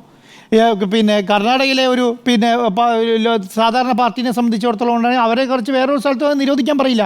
ആർക്കാണോ എഫക്റ്റ് ചെയ്യുന്നത് അവരത് നിരോധിക്കാൻ പറയും. അപ്പോൾ ഇവിടെ എന്താണ് സംഭവിച്ചത്? ഇവിടെ സംഘപരിവാർ വലിയ രീതിയിൽ ഇതിനെതിരെ പ്രതികരിക്കുകയാണ്. അതിനെന്താ, ഇപ്പം ഇന്ന് ഈ 17 ഭാഗങ്ങൾ വെട്ടുമെന്ന് പറഞ്ഞതിന് ശേഷം നമ്മുടെ BJPയുടെ മുൻ സംസ്ഥാന അധ്യക്ഷൻ K. സുരേന്ദ്രൻ ഇട്ടൊരു പോസ്റ്റ് ഉണ്ട്. ഇനി നാളെ എംബാം ചെയ്ത പുരാൻ എന്നുള്ള അർത്ഥത്തിലാണ് ഇടുന്നത്. എന്തിനാണ് അങ്ങനെ ഒരു സംവിധാനം ഇടുന്നത്? ഇത് കഴിഞ്ഞാൽ ഞങ്ങൾ പറഞ്ഞ സാധനം വെട്ടി എന്നുള്ള അർത്ഥത്തിലാണ്. അപ്പോൾ അത് എങ്ങനെയാണ് വെട്ടുന്നത് എന്നത് ഞങ്ങൾ ആരും വെട്ടാൻ പറഞ്ഞിട്ടില്ലല്ലോ, ഞങ്ങളാരും വിമർശിച്ചിട്ടില്ലല്ലോ, ഞങ്ങളാരും ചെയ്തിട്ടില്ലല്ലോ എന്നൊക്കെ പറയുമ്പോഴും ഇതെന്താണ് പറയുന്നത്? ഇവരാഘോഷിക്കാൻ തുടങ്ങി. മാപ്പ് പറഞ്ഞതിൽ ഞാൻ മോഹൻലാലിനെ സ്തുതിക്കുകയാണ്. എന്തുകൊണ്ടാണെന്നറിയോ?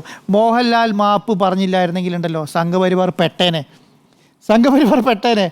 ഈ എമ്പുരാൻ ടീം മാപ്പ് കയറാൻ തയ്യാറായിട്ടില്ലായിരുന്നെങ്കിലുണ്ടല്ലോ മുണ്ടിട്ട് തലയിൽ പോകേണ്ട അവസ്ഥ വന്നേനെ. എന്തുകൊണ്ടാണ് അത് പോകാൻ കാരണം വന്നത്? എന്തുകൊണ്ടാണ്? ഇവർ മാപ്പ് പറഞ്ഞതുകൊണ്ട് മാത്രമാണ്. അത് മാപ്പ് പറഞ്ഞത് ഇവരെ പേടിച്ചിട്ടാണ് എന്നുള്ളതല്ല, മലയാളികളോട് അദ്ദേഹം മാപ്പ് പറഞ്ഞത്. നിങ്ങൾ മലയാളി എന്നുള്ളത് നിലയ്ക്ക് ഒരാൾക്ക് വിഷമമുണ്ടായാൽ അത് എന്നെ സംബന്ധിച്ചിടത്തോളം വലിയ രീതിയിൽ, കാരണം കഴിഞ്ഞ 4 പതിറ്റാണ്ടായി മലയാളികളിൽ ഒന്നടങ്കം ആഘോഷിച്ചുകൊണ്ടിരിക്കുന്ന ഒരു നടനാണ് മോഹൻലാൽ എന്നുള്ള നിലയ്ക്ക്. അപ്പോൾ അത് രണ്ട് ഷെയർ ചെയ്തുള്ളൂ. ഒരു കമൻറ്റ് പൃഥ്വിരാജിൻ്റെ ഭാഗത്തുനിന്ന് വന്നിട്ടില്ല, ഒരു കമൻറ്റ് ആൻ്റണി പെരുമ്പാവൂരിൻ്റെ ഭാഗത്ത് വന്നിട്ടില്ല. അങ്ങനെയാണെങ്കിൽ മോഹൻലാൽ പറഞ്ഞ ഇപ്പോൾ ഷെയർ പോസ്റ്റ് ചെയ്തുകൊണ്ട് ഒരു വലിയ രീതിയിലുള്ള കമൻറ്റ് പൃഥ്വിരാജിന് എഴുതായിരുന്നല്ലോ, എന്തുകൊണ്ട് പൃഥ്വിരാജ് എഴുതിയിട്ടില്ല? അപ്പം വലിയ രീതിയിലുള്ള സമ്മർദ്ദം ഇവർ അനുഭവിക്കുന്നുണ്ട് എന്ന് പറയുന്നതിൽ അത് ഒരു തെറ്റുമില്ല. കാരണം എന്താണ്? ഇന്ത്യ ഭരിക്കുന്ന പാർട്ടിയാണ്. ആ ഇന്ത്യ ഭരിക്കുന്ന പാർട്ടിയുടെ സംസ്ഥാന ഘടകം ഒന്നടക്കം വന്നിട്ട് പറയുകയാണ് സിനിമ കാണേണ്ട എന്ന് പറയുകയാണ്. അപ്പോൾ എന്താണ്? അവരതിനെ എതിർക്കാൻ തീരുമാനിച്ചു എന്നുള്ളതാണ്. സംഘപരിവാർ കാര്യമായിട്ട് വന്നിട്ട്, സംഘപ്രസ്ഥാനങ്ങൾ കാര്യമായിട്ട് വന്ന് പറയുകയാണ് ഈ പടം കാണേണ്ട, അല്ലെങ്കിൽ അതിനെ കാര്യമായി വിമർശിക്കുകയാണ്. ഞാൻ പറയുന്നത് ആവിഷ്കാര സ്വാതന്ത്ര്യമുള്ള ഒരു നാട്ടിൽ നമ്മുടെ നമുക്കൊരു കഥേനെയോ ഒരു നാടകത്തെയോ ഒരു ആവിഷ്കാരത്തെയോ വിമർശിക്കുന്നതിനോ പക്ഷേ അത് വിമർശനം മാത്രമേ ആകാൻ പാടുള്ളൂ. അത് ഭീഷണീൻ്റെ സ്വരം ആകാൻ പാടില്ല. ഭീഷണീൻ്റെ സ്വരം ആകുകയാണെങ്കിൽ എന്താണ് അവസ്ഥ? ഭീഷണീൻ്റെ സ്വരം ആകുക എന്ന് പറഞ്ഞിട്ടുണ്ടെങ്കിൽ പേടിക്കേണ്ടി വരും. ഇപ്പം നമ്മളൊരാൾ ഒരു കത്തിയെടുത്ത് ഒരാൾ നിൽക്കുകയാണെങ്കിൽ നമ്മൾ അവരെ മുന്നിൽ പോയിട്ട് വെട്ടുകൊണ്ട് ചാവാൻ നിൽക്കില്ലല്ലോ. കാരണം എന്താണ്? അവരെ സംബന്ധിച്ചിടത്തോളം വെട്ടുകൊള്ളേണ്ട ആവശ്യമില്ല. ഇവർക്ക് നാളെയും ഈ നാട്ടിൽ ജീവിക്കേണ്ടവരാണ്, നാളെയും ഈ സിനിമയിൽ അഭിനയിക്കേണ്ടതാണ്, നാളെയും ഈ വ്യവസായങ്ങൾ മുന്നോട്ട് കൊണ്ടുപോകുന്നതാണ്. ഈ വ്യവസായം മുന്നോട്ട് കൊണ്ടുപോകാതെ ഈ മോഹൻലാലിനെ സംബന്ധിച്ചിടത്തോളം എന്തെങ്കിലും മുന്നോട്ട് കൊണ്ടുപോകാൻ പറ്റുമോ? ഈ പറഞ്ഞ പൃഥ്വിരാജിനെ സംബന്ധിച്ചിടത്തോളം എന്തെങ്കിലും ചെയ്യാൻ പറ്റുമോ? ഈ പറഞ്ഞ ആന്റണി പെരുമ്പാവിനെ സംബന്ധിച്ചിടത്തോളം ഗോകുലം ഗ്രൂപ്പിനെ സംബന്ധിച്ചിടത്തോളം എന്തെങ്കിലും ചെയ്യാൻ പറ്റുമോ? ഒന്നും ചെയ്യാൻ പറ്റില്ല. കാരണം അവർ ഈ കേസുമായി ബന്ധപ്പെട്ട് മാത്രമല്ലല്ലോ നിൽക്കുക. നാളെ എമ്പുരാൻ തീരും. നാളെ എമ്പുരാൻ തീർന്നു കഴിഞ്ഞിട്ടുണ്ടെങ്കിൽ അതിന് ശേഷം വരുന്ന ഇൻകം ടാക്സിൻ്റെയും ED-ൻ്റെയും സെയിൽ ടാക്സിൻ്റെയും GST-ൻ്റെയും മറുപടി ആര് പറയേണ്ടി വരും? പൃഥ്വിരാജ് പറയേണ്ട. അന്നേരം പൃഥ്വിരാജ് ഒന്ന് പറയാം, എന്നെ എമ്പുരാൻ്റെ കേസിനാണെന്ന് പറഞ്ഞിട്ട് കാര്യമില്ല. അന്നേരം പറയും എന്താണ്? പൃഥ്വിരാജിൻ്റെ അടുത്ത് ED റെയ്ഡ്, നമ്മളടക്കം വാർത്ത കൊടുക്കും. പൃഥ്വിരാജിൻ്റെ അടുത്ത് ED റെയ്ഡ്, പൃഥ്വിരാജിൻ്റെ അടുത്ത് ഇൻകം ടാക്സ് റെയ്ഡ് എന്ന് പറയും, ഇല്ലേ? അപ്പോൾ വലിയ രീതിയിലുള്ള സംവിധാനങ്ങളെ കൈകാര്യം ചെയ്തു വരുന്ന ഒരു രാഷ്ട്രീയ പ്രസ്ഥാനം അവർക്കെതിരെ ശക്തമായി നിലപാട് സ്വീകരിക്കുകയാണെങ്കിൽ, അവർ ശക്തമായി നിലപാട് സ്വീകരിച്ചിട്ട് നിങ്ങളിത് മാറ്റണമെന്ന് പറയേണ്ട കാര്യമില്ല. ഈ ഒരു നിലപാട് സ്വീകരിച്ചാൽ മതി. ഇന്ത്യ ഭരിക്കുന്ന ഒരു പാർട്ടി ഇങ്ങനെ ഒരു നിലപാട് സ്വീകരിച്ചാൽ മാത്രം മതി. അന്തരീക്ഷം ഉണ്ടാക്കിയാൽ മതി. അന്തരീക്ഷം ഉണ്ടാക്കിയാൽ ഏത് സംവിധാനം, കാരണം നമ്മൾ ജീവിക്കുന്നത് ഈ രാജ്യത്ത് തന്നെയാണല്ലോ. ആ രാജ്യത്ത് ജീവിക്കുമ്പോൾ അതിൻ്റേതായ ശൈലി ചെയ്യേണ്ടി വരും എന്നുള്ളതാണ്. അപ്പോൾ അത് മനസ്സിലാക്കേണ്ട ആൾക്കാരെന്ന് പറയുന്നത് സംഘപരിവാർ പ്രസ്ഥാനങ്ങളാണ്. അങ്ങനെ ചെയ്യണോ വേണ്ടയോ എന്നുള്ളത്. കാരണം ഞാൻ മലയാള സിനിമയിൽ ഏറ്റവും അധികം അടുത്ത് നിൽക്കുന്ന ഒരു നടൻ എന്ന് പറയുന്നത്, സംഘപരിവാർ പ്രസ്ഥാനങ്ങളോട് അടുത്ത് നിൽക്കുന്ന ഒരു നടൻ കൂടിയാണ് മോഹൻലാൽ. ഞാനത് പല സ്ഥലങ്ങളിലും മനസ്സിലാക്കിയിട്ടുള്ള ഒരാളാണ്. അപ്പം അത്രയും സംഘപരിവാറിനോട് അടുത്ത് നിൽക്കുന്ന നടനായിട്ടുള്ള മോഹൻലാൽ നെതിരെ ഇവർ ഇങ്ങനെ ഒരു നിലപാട് സ്വീകരിച്ചത് തന്നെ തെറ്റാണ് എന്നുള്ളതാണ്. ഇവർ ഇഗ്നോർ ചെയ്യേണ്ടതായിരുന്നു. ഈ പറയുന്ന സംവിധാനത്തെ ഇഗ്നോർ ചെയ്യേണ്ടതായിരുന്നു. ഇപ്പോൾ എന്താണ്? ഇപ്പോൾ ഇവർ തൊട്ടതുകൊണ്ടാണ് ഇത് രാജ്യം അറിഞ്ഞത്. ഇത് തിയേറ്ററിൽ ഒരു മണിക്കൂറിൽ 16,000 ടിക്കറ്റാണ് ബുക്ക് ചെയ്തുകൊണ്ടിരിക്കുന്നത്. ഒരു മണിക്കൂറിൽ 16,000 ടിക്കറ്റ് ബുക്ക് ചെയ്തുകൊണ്ടിരിക്കണം. ഇന്നും ഇന്നലെയും മിനിഞ്ഞാന്നുമായിട്ട് ഒരു സീറ്റ് അവൈലബിലിറ്റി ഇല്ല. അപ്പം ഇത് വലിയ രീതിയിലുള്ള കളക്ഷൻ നേടുന്ന സിനിമയാക്കി മാറ്റാൻ ഉതകുന്ന രീതിയിലുള്ള ഒരു വലിയൊരു പ്രശ്നമാക്കി മാറ്റിയത് സംഘപരിവാറാണ്. അതുകൊണ്ട് എന്ത് സംഭവിച്ചു? കേരളത്തിൽ മാത്രം ചർച്ച ചെയ്യപ്പെട്ടിരുന്ന ഒരു സിനിമ ലോകം ചർച്ച ചെയ്യുകയും ഇന്ത്യ ചർച്ച ചെയ്യുന്ന അവസ്ഥയിലേക്ക് എത്തി. ഇപ്പോൾ എന്താണ് പറയുക, മറ്റുള്ള സംസ്ഥാനങ്ങളിലെ തിയേറ്ററുകൾ ഫില്ലായി ഓടിക്കൊണ്ടിരിക്കുകയാണ്. സാധാരണ മലയാള സിനിമ ഒരിക്കലും കാണാത്തൊരു പ്രശ്നം എന്താണ്? മലയാള സിനിമ കേരളത്തിന് പുറത്ത് വലിയ രീതിയിൽ ഓടില്ല. പല ഭാഷയിലുണ്ട്. മലയാള സിനിമ അങ്ങനെ ഓടുന്നില്ല. നമ്മൾ മലയാള സിനിമ ഓടുന്നത് മിക്കവാറും തമിഴ്നാട്ടിലും അതുപോലെ തന്നെ വെളി രാജ്യങ്ങളിലുമാണ്, അല്ലേ? ഇവിടെ ഇപ്പോൾ എന്താണ് സംഭവിക്കുന്നത്? കേരളത്തിന് പുറത്തുള്ള സംസ്ഥാനങ്ങളിൽ ഹൗസ്ഫുള്ളായി ഓടുന്ന അവസ്ഥയിലേക്ക് ഈ സിനിമ മാറി. GCC കൺട്രീസിൽ പ്രത്യേകത എന്താ? GCC കൺട്രികൾ മുസ്ലിം രാജ്യങ്ങളാണ്, അല്ലേ? മുസ്ലിം രാജ്യങ്ങളിൽ നല്ല രീതിയിൽ ഈ സംവിധാനം ഓടുന്ന രീതി, കേരളത്തിൽ കളക്ഷൻ കിട്ടുന്നതിനേക്കാളും കൂടുതൽ കളക്ഷൻ രാജ്യത്തിന് പുറത്ത് കിട്ടുന്ന അവസ്ഥയിലേക്ക് ഈ സിനിമയെ കൊണ്ട് എത്തിച്ചത് സംഘപരിവാറാണ്. അപ്പോൾ ഈ വിജയത്തിൻ്റെ ശില്പി എന്ന് പറയുന്നത് ആരല്ല? ഈ സിനിമ വിജയിപ്പിച്ചതിൻ്റെ ശില്പി എന്ന് പറയുന്നത് പൃഥ്വിരാജല്ല, സംഘപരിവാറായി മാറിയിട്ടുണ്ട്. സംഘപരിവാറിൽ എന്താണോ ഉദ്ദേശിച്ചത് അതിന് വിപരീത ഫലമാണ് ഉണ്ടായത് എന്നാണ്. ഗുജറാത്ത് കലാപത്തെ മെൻഷൻ ചെയ്യുന്നുണ്ട്. പിന്നെ അല്ലെങ്കിൽ എന്താണ് ഗുജറാത്തുമായി ED വരുന്നുണ്ട്. ഈ കാര്യങ്ങളൊക്കെ പറയണ്ട എന്ന് പറഞ്ഞതിൽ അത് തൊട്ടതോടുകൂടി ഇപ്പോൾ എല്ലാവരും അറിയാൻ അവസ്ഥയിലേക്ക് എത്തി എന്നുള്ളതാണ് ഏറ്റവും പ്രധാനപ്പെട്ട കാര്യം. ഞാൻ പിന്നെ ആ സിനിമ കണ്ടതുമായി ബന്ധപ്പെട്ടൊരു കാര്യം പറയാം. ഇതിൻ്റെ അകത്ത് സംഘപരിവാറിനെ മാത്രമല്ല വിമർശിച്ചിട്ടുള്ളത്, അത് നല്ല രീതിയിൽ കോൺഗ്രസിനെ വിമർശിച്ചിട്ടുണ്ട്, നല്ല രീതിയിൽ പിണറായി വിജയനെയും ഇടതുപക്ഷത്തെ BJP ആവുകയാണ്. ഇത് നല്ല രീതിയിൽ BJPനെ വിമർശിച്ചിട്ടുണ്ട്, നല്ല രീതിയിൽ CPM ഇടതുപക്ഷത്തെ വിമർശിച്ചിട്ടുണ്ട്, നല്ല രീതിയിൽ കോൺഗ്രസിനെ വിമർശിച്ചിട്ടുണ്ട്, നല്ല രീതിയിൽ പിണറായി വിജയനെ തന്നെ വിമർശിച്ചിട്ടുണ്ട്. അപ്പം വലിയ രീതിയിലുള്ള എല്ലാ പാർട്ടിയിലും വിമർശിച്ചിട്ടുള്ള ഒരു വലിയ രീതിയിലുള്ള എഴുതിയൊരു സിനിമയാണ്. അല്ലാതെ ഇതൊരു പ്രസ്ഥാനത്തെയോ ഒരാളെയോ ഉദ്ദേശിച്ചിട്ട്, അത് മാത്രമല്ല അതിൽ ഹിന്ദു വിരുദ്ധത ഞാൻ കണ്ടിട്ടില്ല കേട്ടോ. ആ സിനിമയിൽ ഹിന്ദു വിരുദ്ധത എവിടെയാണ് കയറി വന്നത്? ഹിന്ദുത്വ വിരുദ്ധത ഞാൻ പറയുന്നത് വലിയ രീതിയിലായിരിക്കും കണ്ടില്ല. എന്താണ് ഇതിനങ്ങനെ വന്നതെന്ന് ഞാൻ കണ്ടിട്ടില്ല. ഞാൻ കണ്ട രീതിയിലാണ് ഞാൻ പറയുന്നത്. അപ്പം അത് എന്ന് പറയുന്നത്, അത് എഴുതുന്ന മുരളി ഗോപിൻ്റെ മനസ്സിൽ എന്താണോ വരുന്നത് അത് എഴുതുക. അത് നിങ്ങൾക്ക് പറ്റില്ലെങ്കിൽ വിമർശിച്ചോളൂ, നല്ല രീതിയിൽ വിമർശിച്ചോളൂ. പക്ഷേ ഭീഷണിയുടെ സ്വരം പാടില്ല എന്നുള്ളതാണ്. അത് എന്താണോ ഇവർ ഉദ്ദേശിച്ചത് അതിൻ്റെ വിപരീത ഫലമാണ് അവർക്ക് കിട്ടിയെന്നുള്ളതാണ് എൻ്റെ അഭിപ്രായം. ശരി, സുജയ. ഖേദം സമ്മർദ്ദത്തിലോ എന്ന് ചോദിച്ചു കഴിഞ്ഞാൽ ഇതിൽ അണിയറ പ്രവർത്തകരാകെ ഈ ഖേദപ്രകടനത്തിലേക്ക് എത്തുന്നു എന്നുള്ളത് ഇന്നലത്തെ മീറ്റ് എഡിറ്റേഴ്സിൽ തന്നെ ഞാൻ കൃത്യമായി പറഞ്ഞിരുന്നു. മാത്രമല്ല 17 എഡിറ്റ് അതിൽ വരുത്താൻ പോകുന്നു എന്ന കാര്യവും ഇന്നലത്തെ മീറ്റ് എഡിറ്റേഴ്സിൽ ഇതേ സമയം 24 മണിക്കൂറിനുള്ളിൽ ആ തീരുമാനം വന്നിരിക്കുന്നു. മാത്രമല്ല മോഹൻലാൽ ഇട്ട പോസ്റ്റ് ഷെയർ ചെയ്യുന്ന പൃഥ്വിരാജിനെയും ആന്റണി പെരുമ്പാവൂരിനെയും ഒക്കെ നമ്മൾ കണ്ടു കഴിഞ്ഞു. അപ്പോൾ കൃത്യമായ സോഴ്സിന്റെ അടിസ്ഥാനത്തിലാണ് ഞാൻ ഇന്നലെ ഇക്കാര്യം പറയുകയും ചെയ്തത്. പക്ഷേ ഇവിടെ പ്രകടിപ്പിച്ചിരിക്കുന്ന ഈ ഖേദം അതും മറ്റൊരു പ്രകടനമാണോ എന്ന സംശയം പലരിലും ഉയരുന്ന തരത്തിലാണ് ആ ഖേദപ്രകടനം വന്നിരിക്കുന്നത് എന്നുള്ളതൊരു വസ്തുതയാണ്. കാരണം ഒരു ഖേദത്തിന് വേണ്ടി ഒരു ഖേദമാണ് മോഹൻലാൽ നടത്തിയത് എന്ന രീതിയിലുള്ള ഒരു നറേറ്റീവ് വരാനുള്ള പ്രധാനപ്പെട്ട കാരണം ഈ സിനിമയെക്കുറിച്ച് ഈ സിനിമ ഫോം ചെയ്യുന്ന സമയം മുതൽ, അതായത് ഏകദേശം ഒരു 3 വർഷം മുമ്പെങ്കിലും ആയിരിക്കുമല്ലോ ഈ സിനിമയുടെ ഒരു പൂർണ്ണമായിട്ടുള്ള ഒരു സ്ക്രിപ്റ്റ്, പൂർണ്ണമായിട്ടുള്ള ചർച്ചകളൊക്കെ നടക്കുക. 6 മണിക്കൂർ എടുത്താണ് ഞാൻ ഈ സിനിമയെക്കുറിച്ച് ആന്റണി പെരുമ്പാവൂരിനും മോഹൻലാലിനും ബ്രീഫ് ചെയ്തത് എന്നുള്ളത് പൃഥ്വിരാജിന്റെ ഈ ലോഞ്ച് വേളയിലുള്ള ഒരു സൗണ്ട് ബൈറ്റാണ്, പ്രസംഗത്തിന്റെ ഭാഗമാണ്. 6 മണിക്കൂർ എടുത്ത്, അതായത് വിശദമായി ഒരു 3 മണിക്കൂറിൽ എഡിറ്റഡായി വരുന്ന ഒരു സിനിമയുടെ കഥ 6 മണിക്കൂർ എടുത്ത് പൃഥ്വിരാജിനെ പോലെ നല്ല ലാംഗ്വേജ് ഉള്ള ഒരാൾ അത്രയും എലക്വൻ്റായി ബ്രീഫ് ചെയ്ത് കൊടുത്തത് മനസ്സിലാകാത്ത ആളാണോ മോഹൻലാൽ എന്ന ഒരു ചോദ്യം അവിടെ നിൽക്കുന്നുണ്ട്. മോഹൻലാൽ ഇന്ന് ഈ ഖേദപ്രകടനം നടത്തുന്ന പോസ്റ്റ് ഇന്ന് ഉച്ചയ്ക്ക് അത് വരുമ്പോൾ എൻ്റെ മനസ്സിലേക്ക് വന്ന കാര്യം ഇതാണ്. കാരണം പൃഥ്വിരാജിൻ്റെ ഒരു ലാംഗ്വേജ് എഫിഷ്യൻസി അല്ലെങ്കിൽ ഭാഷ കൈകാര്യം ചെയ്യുന്ന കാര്യങ്ങളെ വളരെ ഉയർന്ന തലത്തിൽ തന്നെയാണെന്ന് എപ്പോഴും കരുതുന്ന ഒരാളാണ് ഞാൻ. അങ്ങനെ അത്ര നന്നായി കഥ പറഞ്ഞു കൊടുക്കാൻ കഴിയുന്ന, കമ്മ്യൂണിക്കേറ്റ് ചെയ്യാൻ കഴിയുന്ന ഒരാൾ പറഞ്ഞു കൊടുത്ത കഥ മുഴുവൻ മോഹൻലാലിന് മനസ്സിലായില്ലേ? കഥ മുഴുവൻ കേൾക്കാതെ അദ്ദേഹം ആ സിനിമയിലേക്ക് കമ്മിറ്റ് ചെയ്ത് ആ സിനിമ ചെയ്യാനായി വന്നോ? ആന്റണി പെരുമ്പാവൂരും ഈ ഒരു തീരുമാനം എടുത്തുകൊണ്ടൊപ്പം വന്നോ എന്നൊരു ചോദ്യം അവിടെ നിൽക്കുന്നുണ്ട്. അപ്പോൾ 3 വർഷമായി അറിയാവുന്ന ഒരു കഥ ആ സിനിമയുടെ മേക്കിങ്ങിൽ ഇപ്പോൾ മല്ലിക സുകുമാരൻ പറഞ്ഞ കാര്യം നമ്മളൊന്ന് എടുത്തു നോക്കേണ്ടതാണ്. മല്ലിക സുകുമാരൻ പറഞ്ഞ വാചകം എന്താണ്? മാസങ്ങൾക്ക് മുൻപ് ഒരു ദിവസം ഞാൻ മോനെ വിളിക്കുമ്പോൾ അവൻ ഗുജറാത്തിൽ ഷൂട്ടിങ്ങിലായിരുന്നു. അപ്പോഴത്തെ മറുപടി, ഞാൻ തിരക്കിലാണ് അമ്മേ, ലാലേട്ടൻ വന്നിട്ടുണ്ട്, ഇതുവരെ എടുത്ത ഓരോ രംഗവും ലാലേട്ടനെ കാണിച്ചു കൊടുക്കണം, ആന്റണിയുമായി ചർച്ച ചെയ്യണം. ഇത് പൃഥ്വിരാജ് ലോഞ്ച് വേളയിൽ പറയുന്ന, അല്ലെങ്കിൽ ഈ നമ്മൾ കേട്ട ആ പ്രസംഗത്തിലെ ഭാഗം മാത്രമല്ല, മല്ലിക സുകുമാരന്റെ ഫേസ്ബുക്ക് പോസ്റ്റാണ്. മല്ലിക സുകുമാരൻ ഇന്ന് ഈ വിവാദങ്ങളൊക്കെ നടക്കുമ്പോൾ ഈ ഫേസ്ബുക്ക് പോസ്റ്റ് ഇടുന്നതിന് മുൻപ് പൃഥ്വിരാജുമായി ആലോചിക്കാതെ ഇങ്ങനെ ഒരു പോസ്റ്റ് ഇടുമെന്ന് ഞാൻ കരുതുന്നില്ല. ഈ പോസ്റ്റ് മല്ലിക സുകുമാരൻ ഇടാൻ കാരണം തൻ്റെ മകനെ മാത്രം കോർണർ ചെയ്തുകൊണ്ട് മോഹൻലാൽ നൈസായി ഊരിപ്പോരുകയാണോ എന്ന ഒരു തോന്നൽ മനസ്സിൽ വന്നതിൻ്റെ അടിസ്ഥാനത്തിൽ തന്നെയാകണം ഇവിടെ മല്ലിക സുകുമാരൻ ഈ പോസ്റ്റ് ഇട്ടത് എന്ന് വേണം മനസ്സിലാക്കാൻ. അപ്പോൾ ഈ ഗുജറാത്തിലെ ഷൂട്ടിംഗ് എന്ന് പറയുമ്പോൾ ഗുജറാത്തിലെ ഓപ്പണിംഗ് പാർട്ട് നിങ്ങൾ സിനിമ കണ്ടപ്പോൾ മനസ്സിലായി കാണുമല്ലോ. ഓപ്പണിംഗ് പാർട്ടാണ് ഗുജറാത്ത് എന്ന് പറയുന്നത്. അപ്പോൾ ആ ഓപ്പണിംഗ് പാർട്ട് ഷൂട്ട് ചെയ്യുകയായിരുന്നു മാസങ്ങൾക്ക് മുൻപ്. ആ ഷൂട്ട് ചെയ്യുന്ന വേളയിൽ തന്നെ ആ രംഗങ്ങൾ മോഹൻലാൽ ആ രംഗങ്ങളിലില്ല. സിനിമ കണ്ടവർക്ക് അറിയാമല്ലോ, ആ രംഗങ്ങളിൽ മോഹൻലാൽ ഇല്ല. ഇല്ലാത്ത രംഗം മോഹൻലാലിനെ കാണിച്ചു കൊടുക്കുന്നു, ആന്റണി പെരുമ്പാവൂരിനെ കാണിച്ചു കൊടുക്കുന്നു. ഇവിടുത്തെ ഒരു നറേറ്റീവ് എന്ന് പറയുന്നത് മോഹൻലാൽ അഭിനയിക്കുന്ന ഭാഗങ്ങൾ, അത് സിനിമ തുടങ്ങി ഏകദേശം 45-50 മിനിറ്റ് 1 മണിക്കൂറൊക്കെ ആയിട്ടാണ് മോഹൻലാൽ ഈ സിനിമയിലേക്ക് പ്രത്യക്ഷപ്പെടുന്നത്, അല്ലേ ഉണ്ണി സാറേ? അപ്പോൾ ഞാൻ ഇന്ന് രാത്രി സിനിമ കാണാൻ പോകുന്നതേ ഉള്ളൂ. അതുകൊണ്ടാണ് കണ്ട സുഹൃത്തുക്കൾ, അതായത് വിശ്വസ്തരായ സുഹൃത്തുക്കൾ പറഞ്ഞതിൻ്റെ അടിസ്ഥാനത്തിലാണ് ഞാൻ ഈ സീൻസിനെ പറ്റി പറയുന്നത്.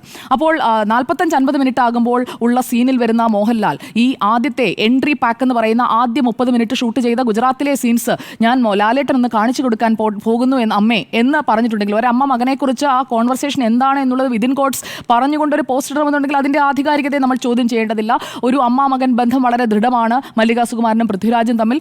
അവരുടെ ആ കുടുംബ ബന്ധം ആ കുടുംബത്തിൽ തന്നെയുള്ള, ഇപ്പോൾ പൃഥ്വിരാജിൻ്റെ മകൾ അല്ലി ആയാലും ഇന്ദ്രജിത്തിൻ്റെ മകളായാലും ഇതിൽ സിംഗേഴ്സായിട്ടും വന്നിട്ടുണ്ട്. അപ്പോൾ ആ കുടുംബം ഇൻവോൾവ് ആയിട്ടുള്ളൊരു സിനിമയാണ്. അപ്പോൾ മല്ലിക സുകുമാരൻ പറഞ്ഞതിനെ ഞാൻ പൂർണ്ണമായും വിശ്വസിക്കുകയാണ്, അവരുടെ ആ പോസ്റ്റിൻ്റെ അടിസ്ഥാനത്തിൽ. അല്ലെങ്കിൽ പൃഥ്വിരാജ് അത് നിഷേധിക്കട്ടെ.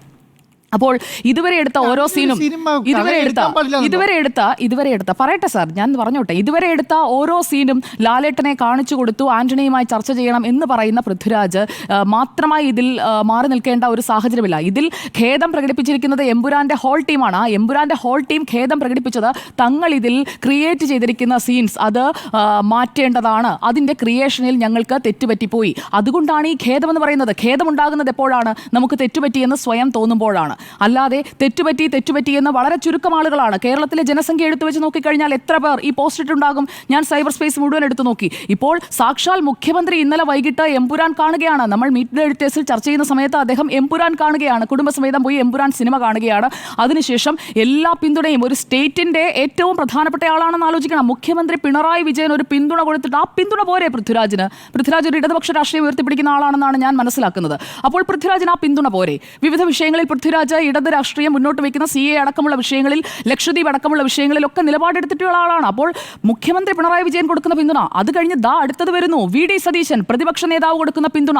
ഈ രണ്ട് പിന്തുണ എന്ന് പറയുമ്പോൾ കേരളത്തിൽ 20% മാത്രം വോട്ട് വിഹിതമുള്ള കേരളത്തിൽ അതൊക്കെ ആ പല്ലവി അവിടെ നിൽക്കട്ടെ. കേരളത്തിലാണല്ലോ സിനിമ കളിക്കുന്നത്. കേരള സ്റ്റോറി എന്ന സിനിമ നിഷ്പ്രയാസം തിയേറ്ററുകളിൽ നിന്ന് മാറ്റാനും അതിനെതിരെ പ്രചാരണം നടത്താനും മുന്നിൽ നിന്ന CPIM-നും കോൺഗ്രസിനും വേരുള്ള കേരളത്തിൽ എങ്കിൽ 20% മാത്രം വോട്ട് ഷെയർ ഉള്ള BJP പേടിപ്പിച്ചിട്ട് ഇതങ്ങ് പിൻവലിച്ചു. അങ്ങനെ പറയുന്നില്ലല്ലോ. പ്രിയപ്പെട്ടവർ എന്നതുകൊണ്ട് മോഹൻലാൽ ഉദ്ദേശിക്കുന്നപ്പോൾ ആരെയാണ്? ഈ പ്രതികരിച്ച ആളുകളൊക്കെ മോഹൻലാലിന്റെ പ്രിയപ്പെട്ടവർ തന്നെയാണ്. അത് പറയാനുള്ള ചങ്കൂറ്റം അങ്ങ് മോഹൻലാൽ കാണിച്ചാൽ മതി.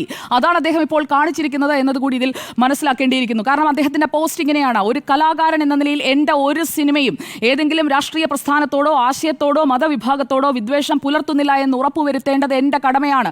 ദാറ്റ് മീൻസ് എൻ്റെ കടമയിൽ, എൻ്റെ റെസ്പോൺസിബിലിറ്റിയിൽ എനിക്ക് തെറ്റുപറ്റി. എനിക്ക് മാത്രമല്ല, എൻ്റെ എമ്പുരാൻ ടീമിനും ആത്മാർത്ഥമായ ഖേദമുണ്ട്. അപ്പോൾ ആസ് എ ടീം ഞങ്ങൾ ഫെയിൽ ആയിരിക്കുന്നു എന്ന് സമ്മതിക്കുകയാണ്. ഇതിൽ കൂടുതൽ എന്താണ് വേണ്ടത്? ഒരു സിനിമ ഉണ്ടാക്കിയ ആളുകൾ തന്നെ പറയുന്നു ഞങ്ങൾക്ക് ഒരു തെറ്റുപറ്റി. അല്ലാതെ അവിടെ പ്രത്യേകിച്ച് ഏതെങ്കിലും ഒരു ഏജൻസി, നേരത്തെ പറഞ്ഞതുപോലെ ED, GST അങ്ങനെ പലതും പറയാം. പക്ഷേ ഇവിടെ ഏതെങ്കിലും ഭാഗത്തു നിന്ന് ഒരു പ്രഷർ ഇവരുടെ പുറത്തേക്ക് അപ്ലൈ ചെയ്തിട്ടില്ല. ഒരു പാർട്ടി എന്ന നിലയിൽ കേരളത്തിൽ 20% വോട്ട് ഷെയർ ഉള്ള ഒരു MLA പോലും ആകെയുള്ളത് ഒരു MP ആണ്, ലോക്സഭാ MP ആണ്. അങ്ങനെ മാത്രം നിൽക്കുന്ന BJP പോലൊരു പാർട്ടിയെ പേടിച്ചുകൊണ്ട് ഇങ്ങനെ ഒരു പോസ്റ്റ് ഇടേണ്ട ആവശ്യം എന്താണ്? ഇത് കേരളത്തിന്റെ സംസ്ഥാന അധ്യക്ഷനുണ്ടല്ലോ രാജീവ് ചന്ദ്രശേഖരൻ. പോസ്റ്റ് എന്താ? എല്ലാവരും പോയി സിനിമ കാണുന്നത്. എന്തേ തിരിച്ചു വന്നിട്ട് ഡൽഹി പോയി തിരിച്ചു വന്നിട്ട് പറഞ്ഞത് ആരും പോകണ്ട, ഞങ്ങൾ ഇനി കാണുന്നില്ല എന്ന് പറയാൻ കാരണം എന്താ? പറഞ്ഞ സ്ഥലത്ത് ഉറച്ചേക്കുണ്ടായിരുന്നോ? BJPന്റെ രാജീവ് ചന്ദ്രശേഖരൻ എന്താ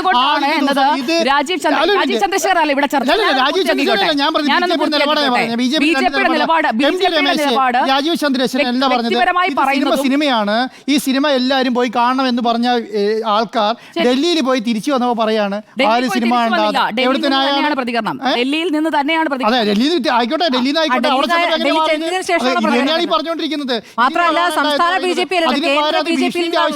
കാര്യം പറഞ്ഞാൽ മനസ്സിലാവൂലേ? ശരി, ഭീഷണി എന്ന് നിങ്ങൾ പറയുന്നത് അത് ബിഹൈൻഡ് ദ സീൻ നടന്നതാണ്. എനിക്ക് എന്തായാലും ഞാൻ ഡൽഹിയിൽ ഇവരുടെ ഈ ചർച്ചകൾ ഭീഷണി എന്ന് ഈ പറയുന്ന സമ്മർദ്ദോ ഒന്നും പറഞ്ഞിട്ടില്ല.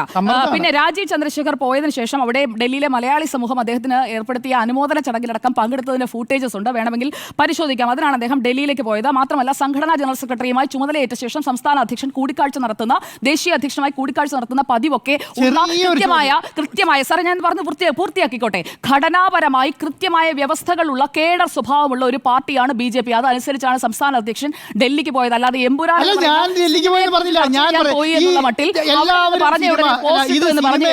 അതെങ്ങനെയാണ് സിനിമയായി കാണണമെന്നും ആ സിനിമയായി കാണണമെന്ന് പറഞ്ഞ രാജീവ് ചന്ദ്രശേഖരൻ സിനിമ കാണണ്ട എന്ന് തീരുമാനിച്ചതിന്റെ ഔചിത്യം പറഞ്ഞു തന്നാൽ മതി, പ്രശ്നം തീർന്നു. സിമ്പിളായി പറഞ്ഞുതരാം. രാജീവ് ചന്ദ്രശേഖർ ഈ സിനിമയെ കുറിച്ച് ഇട്ട പോസ്റ്റ് എന്തായിരുന്നു? അദ്ദേഹം ഈ സിനിമ കാണുന്നതിനായി മോഹൻലാൽ, പൃഥ്വിരാജ് 3 ദിവസം മുൻപുള്ള പോസ്റ്റാണ്. മോഹൻലാൽ, പൃഥ്വിരാജ് ടീമിന് ആശംസകൾ. വരും ദിനങ്ങളിൽ ഞാനും എമ്പുരാൻ കാണുന്നുണ്ട്.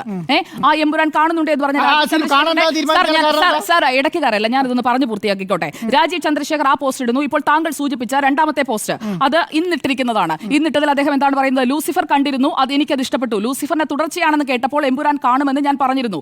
എന്നാൽ ഇപ്പോൾ സിനിമയുടെ നിർമ്മാതാക്കൾ തന്നെ സിനിമയിൽ 17 ഭേദഗതികൾ വരുത്തിയിട്ടുണ്ടെന്നും ചിത്രം വീണ്ടും സെൻസർഷിപ്പിന് വിധേയമാകുന്നുണ്ടെന്നും എനിക്ക് മനസ്സിലായി. മോഹൻലാൽ ആരാധകരെയും മറ്റു പ്രേക്ഷകരെയും അസ്വസ്ഥരാക്കുന്ന വിഷയങ്ങൾ സിനിമയിലുണ്ടെന്ന് എനിക്ക് മനസ്സിലായി. ഒരു സിനിമയെ ഒരു സിനിമയായി കാണണം, അതിനെ ചരിത്രമായി കാണാൻ കഴിയില്ല. സത്യം വളച്ചൊടിച്ച ഒരു കഥ കെട്ടിപ്പടുക്കാൻ ശ്രമിക്കുന്ന ഏതൊരു സിനിമയും പരാജയപ്പെടുക തന്നെ ചെയ്യും. അപ്പോൾ ലൂസിഫറിന്റെ ഈ തുടർച്ച ഞാൻ കാണുമോ? ഇല്ല. ഇത്തരത്തിലുള്ള സിനിമാ നിർമ്മാണത്തിൽ ഞാൻ നിരാശനാണോ? അതെ. അത് സിനിമ ഇറങ്ങി കഴിഞ്ഞ ഈ അഭിപ്രായം പറയാൻ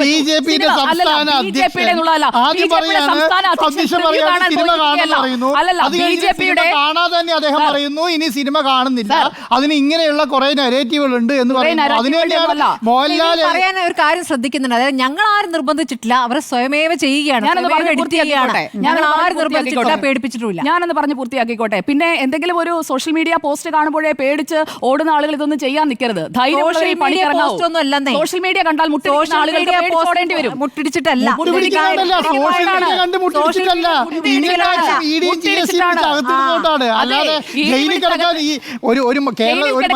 കുറ്റം ചെയ്തവരാണ്. അപ്പൊ നിങ്ങൾ അവരെ കുറിച്ച് ഇങ്ങനെയൊക്കെയാണോ പറയുന്നത്?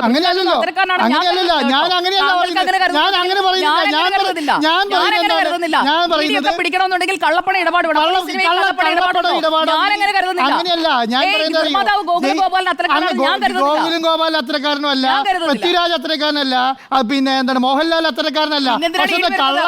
കള്ളക്കേസിൽ അകത്ത് പോകാൻ കഴിയാത്തതുകൊണ്ടാണ് എന്താണ് കള്ളക്കേസിലൊന്നും അങ്ങനെ അകത്താക്കാൻ പറ്റില്ല. കള്ളക്കേസിൽ അങ്ങനെ അകത്താക്കാനൊന്നും പറ്റില്ല. പ്രതിപക്ഷത്തെ നേതാക്കന്മാർ അകത്ത് കള്ളക്കേസ് ഉണ്ടായിട്ട് പറയട്ടെ, ഈ വിഷയത്തിലെ ചർച്ചയിലേക്ക് വരാം. വഴിതിരിച്ചു വിടേണ്ടതില്ല. അപ്പോൾ ഈ വിഷയത്തിൽ എങ്ങനെയാണ് ഈ സിനിമയിൽ കട്ടുവരുത്തുന്നത്? ഇന്നലെ ഞാൻ ഈ കട്ടുണ്ടാകുമെന്ന് പറഞ്ഞപ്പോൾ അങ്ങ് പറഞ്ഞത് എന്താണ്? ഒരു എഡിറ്റും ഉണ്ടാകില്ല. എന്റെ സോഴ്സസ് അതാണെന്നല്ലേ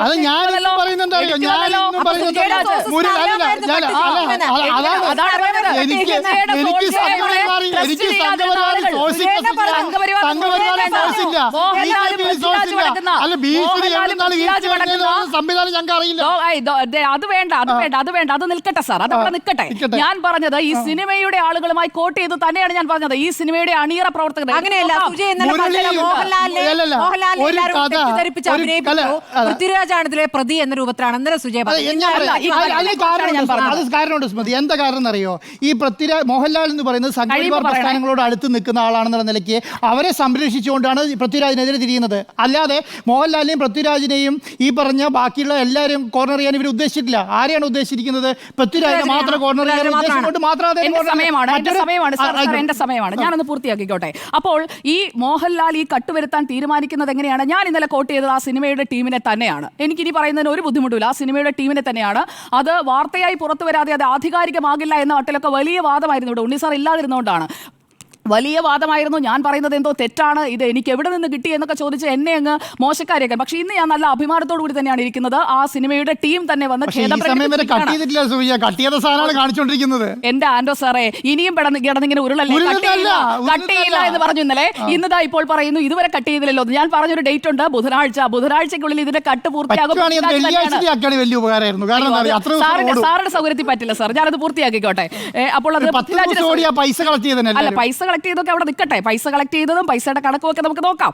അപ്പോൾ ഈ ഉത്തരവാദിത്തം സിനിമയ്ക്ക് പിന്നിൽ പ്രവർത്തിച്ച ഞങ്ങൾ എല്ലാവരുടേതുമാണ് എന്ന തിരിച്ചറിവോടെ, ഈ തിരിച്ചറിവ് എവിടായിരുന്നു? പൃഥ്വിരാജിന്റെയും മോഹൻലാലിന്റെയും ആന്റണി പെരുമ്പാവൂരിന്റെയും അടങ്ങുന്ന ടീമിന്റെ ഈ തിരിച്ചറിവ് എവിടായിരുന്നു? അത് സിനിമ ഇറക്കുന്നതിന് മുൻപ് തിരിച്ചറിവ് കാണിക്കണമായിരുന്നു, വകതിരിവ് കാണിക്കണമായിരുന്നു. അതുണ്ടായിട്ടില്ല എന്നതാണ് ഇവിടുത്തെ വസ്തുത. ഇനി സിനിമയിലെ പല കാര്യങ്ങളെക്കുറിച്ചും പറഞ്ഞല്ലോ, ഞാനൊന്ന് പൂർത്തിയാക്കട്ടെ. സിനിമയിലെ പല കാര്യങ്ങളെക്കുറിച്ചും പറഞ്ഞു. ED വരുന്നു എന്നല്ല, ED അല്ല അവിടെ വന്നത്. സിനിമ കണ്ടപ്പോൾ അത് നോക്കണമായിരുന്നു.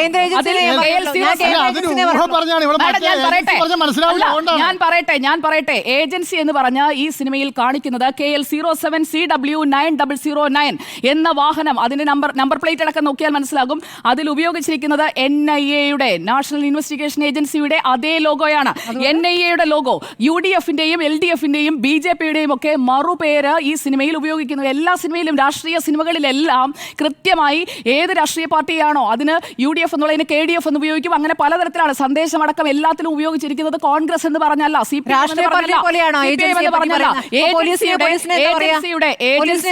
ഏജൻസിയുടെ കാര്യം ഇവിടെ ഉപയോഗിച്ചിരിക്കുകയാണ്. അതായത് കള്ളപ്പണം പിടിക്കാനായിട്ട് വരുന്നത് NIA ആണ്. അത്രയ്ക്ക് വിവരമില്ലാത്ത ഒരു സ്ക്രിപ്റ്റിംഗ് ആണോ എന്നത് കൂടി സംശയം തോന്നിയതാണ് ഞാൻ പറഞ്ഞു വെച്ചത്. ഞാനൊന്ന് പൂർത്തിയാക്കട്ടെ മാഡത്തിന്റെ ഒരു അതിർത്തി എനിക്ക് മനസ്സിലാകും. പക്ഷെ ഞാനത് പൂർത്തിയാക്കിക്കോട്ടെ. ഞാൻ പൂർത്തിയാക്കിക്കോട്ടെ. അത് നിങ്ങൾക്ക് ഇടപെട്ടത് കൊണ്ടാണ്. നിങ്ങൾ ആരും പറഞ്ഞപ്പോൾ ഞാൻ ഇടപെട്ടില്ലല്ലോ. അപ്പോൾ ഇവിടെ സംഭവിച്ചത് എന്താണെന്ന് ചുരുക്കി പറഞ്ഞു കഴിഞ്ഞാൽ, ചെയ്തത് തെറ്റിപ്പോയി, പണി പാളി എന്ന് മനസ്സിലാക്കിക്കൊണ്ടുള്ള ഒരു ഖേദപ്രകടനമാണ്. ഈ പോസ്റ്റ് കഴിഞ്ഞ ദിവസം തന്നെ മോഹൻലാൽ തയ്യാറാക്കി വെച്ചിട്ട് ഇന്ന് ഉച്ചയോടുകൂടി അത് പോസ്റ്റ് ചെയ്തു എന്നതാണ് അതിലെ വസ്തുത. പിന്നെ അത്ര നിഷ്കളങ്കരാണ് ഈ ടീം എന്ന് വിവാദ വിഷയം സിനിമയാക്കിയത് എന്നുള്ളത് വിശ്വസിക്കുന്നുണ്ടോ ആളുകൾ എന്നത് ആളുകൾക്ക് വിടേണ്ട വിഷയമാണ്. ഇതിൽ ഈ ഖേദപ്രകടനവും 17 കട്ടുമൊക്കെ ആത്മാർത്ഥതയോടെയാണ് ചെയ്യുന്നത്. നിങ്ങൾ ആൻഡോ സർ പറഞ്ഞ ആ പോയിന്റോട് ഞാൻ യോജിക്കുകയാണ്. വ്യാഴാഴ്ച വരെ ഈ എഡിറ്റഡ് അല്ലാത്ത സിനിമ കളിച്ചിട്ട് പിന്നെ ഈ എഡിറ്റഡ് പ്രദർശിപ്പിക്കുമ്പോഴത്തേക്കും ഇതിൽ ഈ ഖേദപ്രകടനത്തിലെ ആത്മാർത്ഥത എവിടെയാണ് നിൽക്കുന്നത്? ഇപ്പോൾ ചെയ്തിരിക്കുന്നത് എന്താണ്? ഞങ്ങൾ കട്ട് ചെയ്യാൻ പോവാണ്, കാണേണ്ടവരൊക്കെ പെട്ടെന്ന് വന്ന് കണ്ടോളൂ, രാഗം തിയേറ്ററിലൊക്കെ രാവിലെ 4:30 തൊട്ട് ഷോ ആണ് എന്ന രീതിയിലുള്ള മാർക്കറ്റിംഗ് ആണ് ഇപ്പോൾ പൃഥ്വിരാജും ടീമും നടത്തിക്കൊണ്ടിരിക്കുന്നത്. ഇതിൽ പക്ക ബിസിനസ് ആണ് നടന്നുകൊണ്ടിരിക്കുന്നത്. അത് കാണുന്ന ആളുകൾക്ക് കൃത്യമായി മനസ്സിലാവുകയും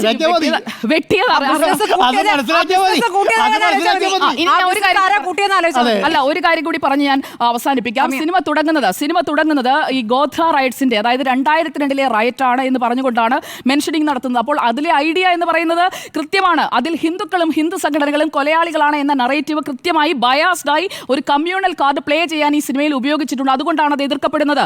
അതുപോലെ തന്നെ ബാബാ ബജ്രംഗി കേരളത്തിലെ അക്രമങ്ങളുടെയൊക്കെ കാരണക്കാരനായ വില്ലനാകുന്നു. അതുപോലെ പൊളിറ്റിക്കൽ ഹെയറസ്റ്റ് രാംദാസ്, അതാരാണ്? അത് വരുന്നത് കോൺഗ്രസിന്റെ ഒരു നേതാവായി തന്നെയാണ് മഞ്ജു വാര്യരെ അവിടെ പോർട്രേ ചെയ്യുന്നത്. അപ്പോൾ അതുകൊണ്ടാണ് VD സതീശനും ടീമിനും ഒക്കെ ഇതിനെ അങ്ങോട്ട് പൊക്കി പറയേണ്ടി വരുന്നത്. പക്ഷേ ആ പൊക്കി പറയൽ കൊണ്ടൊന്നും ഒരു കാര്യവുമില്ല. മുഖ്യമന്ത്രിയും പ്രതിപക്ഷ നേതാവും ഒക്കെ പിന്തുണച്ചിട്ട് #ഇട്ടിട്ടുണ്ട്. ആ #ഒന്ന് റീഷെയർ ചെയ്യാൻ പോലും മോഹൻലാൽ ബെഞ്ചാലിനും ടീമിനെ കിട്ടിയില്ലല്ലോ.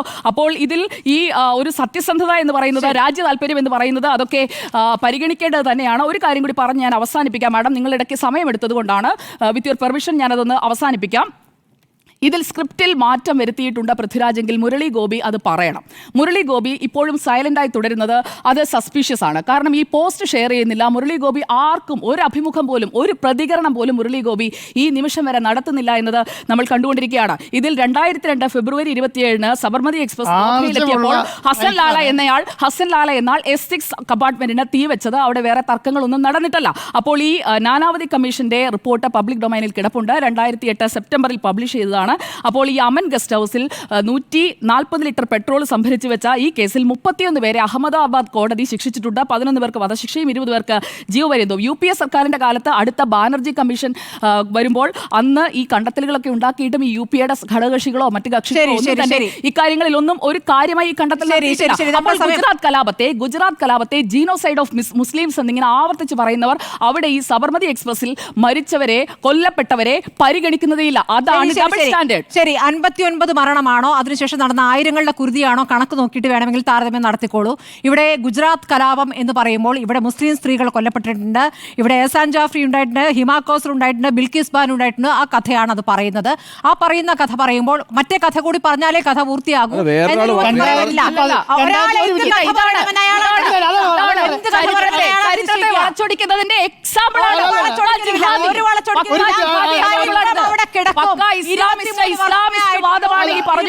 വർഷമായിട്ടുള്ളൂ, മറക്കാനൊന്നും ആയിട്ടില്ല.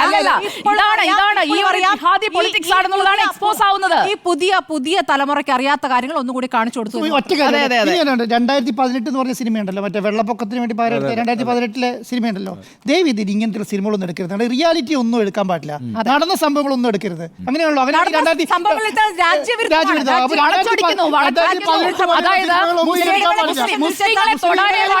കേരള സ്റ്റോറിയിൽ ഒന്ന് പറഞ്ഞപ്പോൾ പൊള്ളി തിളച്ചു ഇവിടെ. പക്ഷേ ഇവിടെ ഹിന്ദുവിനെ കൂട്ടക്കൊല ചെയ്തതിനെ കുറിച്ചുള്ള ഭാഗം മറച്ചിരിക്കുന്നു. നരേന്ദ്രമോദിയെ അക്രമിറ്റ് ചെയ്തത് സുപ്രീം കോടതിയാണ്. അത് പറയില്ല. ലെഫ്റ്റിസ്റ്റ് ഇസ്ലാമിസ്റ്റ് ആളുകൾ ഡോമിനേറ്റ് ചെയ്ത ഒരു ഇൻഡസ്ട്രി പടം വന്നില്ലെങ്കിൽ എന്താണ് അത്ഭുതം? അതാണ് ചോദ്യം. ശരി, ഖേദം സമ്മർദ്ദത്തിലോ എന്നായിരുന്നു ചോദ്യം. യെസ് എന്നാണ് 4 പേരും അഭിപ്രായം. സമ്മർദ്ദത്തിലാണോ? സമ്മർദ്ദത്തിൽ എന്ന് പറഞ്ഞു കഴിഞ്ഞാൽ ആളുകൾക്കിടയിൽ പടം പൊട്ടുമോ എന്നുള്ള സമ്മർദ്ദമില്ലേ? പടം പൊട്ടുമോ? തിയേറ്ററിൽ ടിക്കറ്റ് കിട്ടാതിരിക്കുമ്പോൾ പടം പൊട്ടുമോ എന്നുള്ള സമ്മർദ്ദമാണ്. 180 കോടി രൂപ അങ്ങനെയാണ് മുതൽ മുടക്കില്ലേ? ഇങ്ങനെ ഒരു വ്യാഴാഴ്ച 2 ദിവസം കൂടെ അപ്പുറം കഴിഞ്ഞ് കട്ട് ചെയ്തിട്ടുണ്ടെങ്കിൽ അത്യാവശ്യം പൈസ തിരിച്ചു. ഇത് ഡിസ്റ്റർബിംഗ് ആയിട്ടുള്ള, ഫിക്ഷണൽ ആയിട്ടുള്ള ഒരു ഡിബേറ്റീവ് ആയിട്ടുള്ള ഒരു ടെയിലാണ് എന്നുള്ളതാണ് എന്റെ ടേക്ക്. ശരി.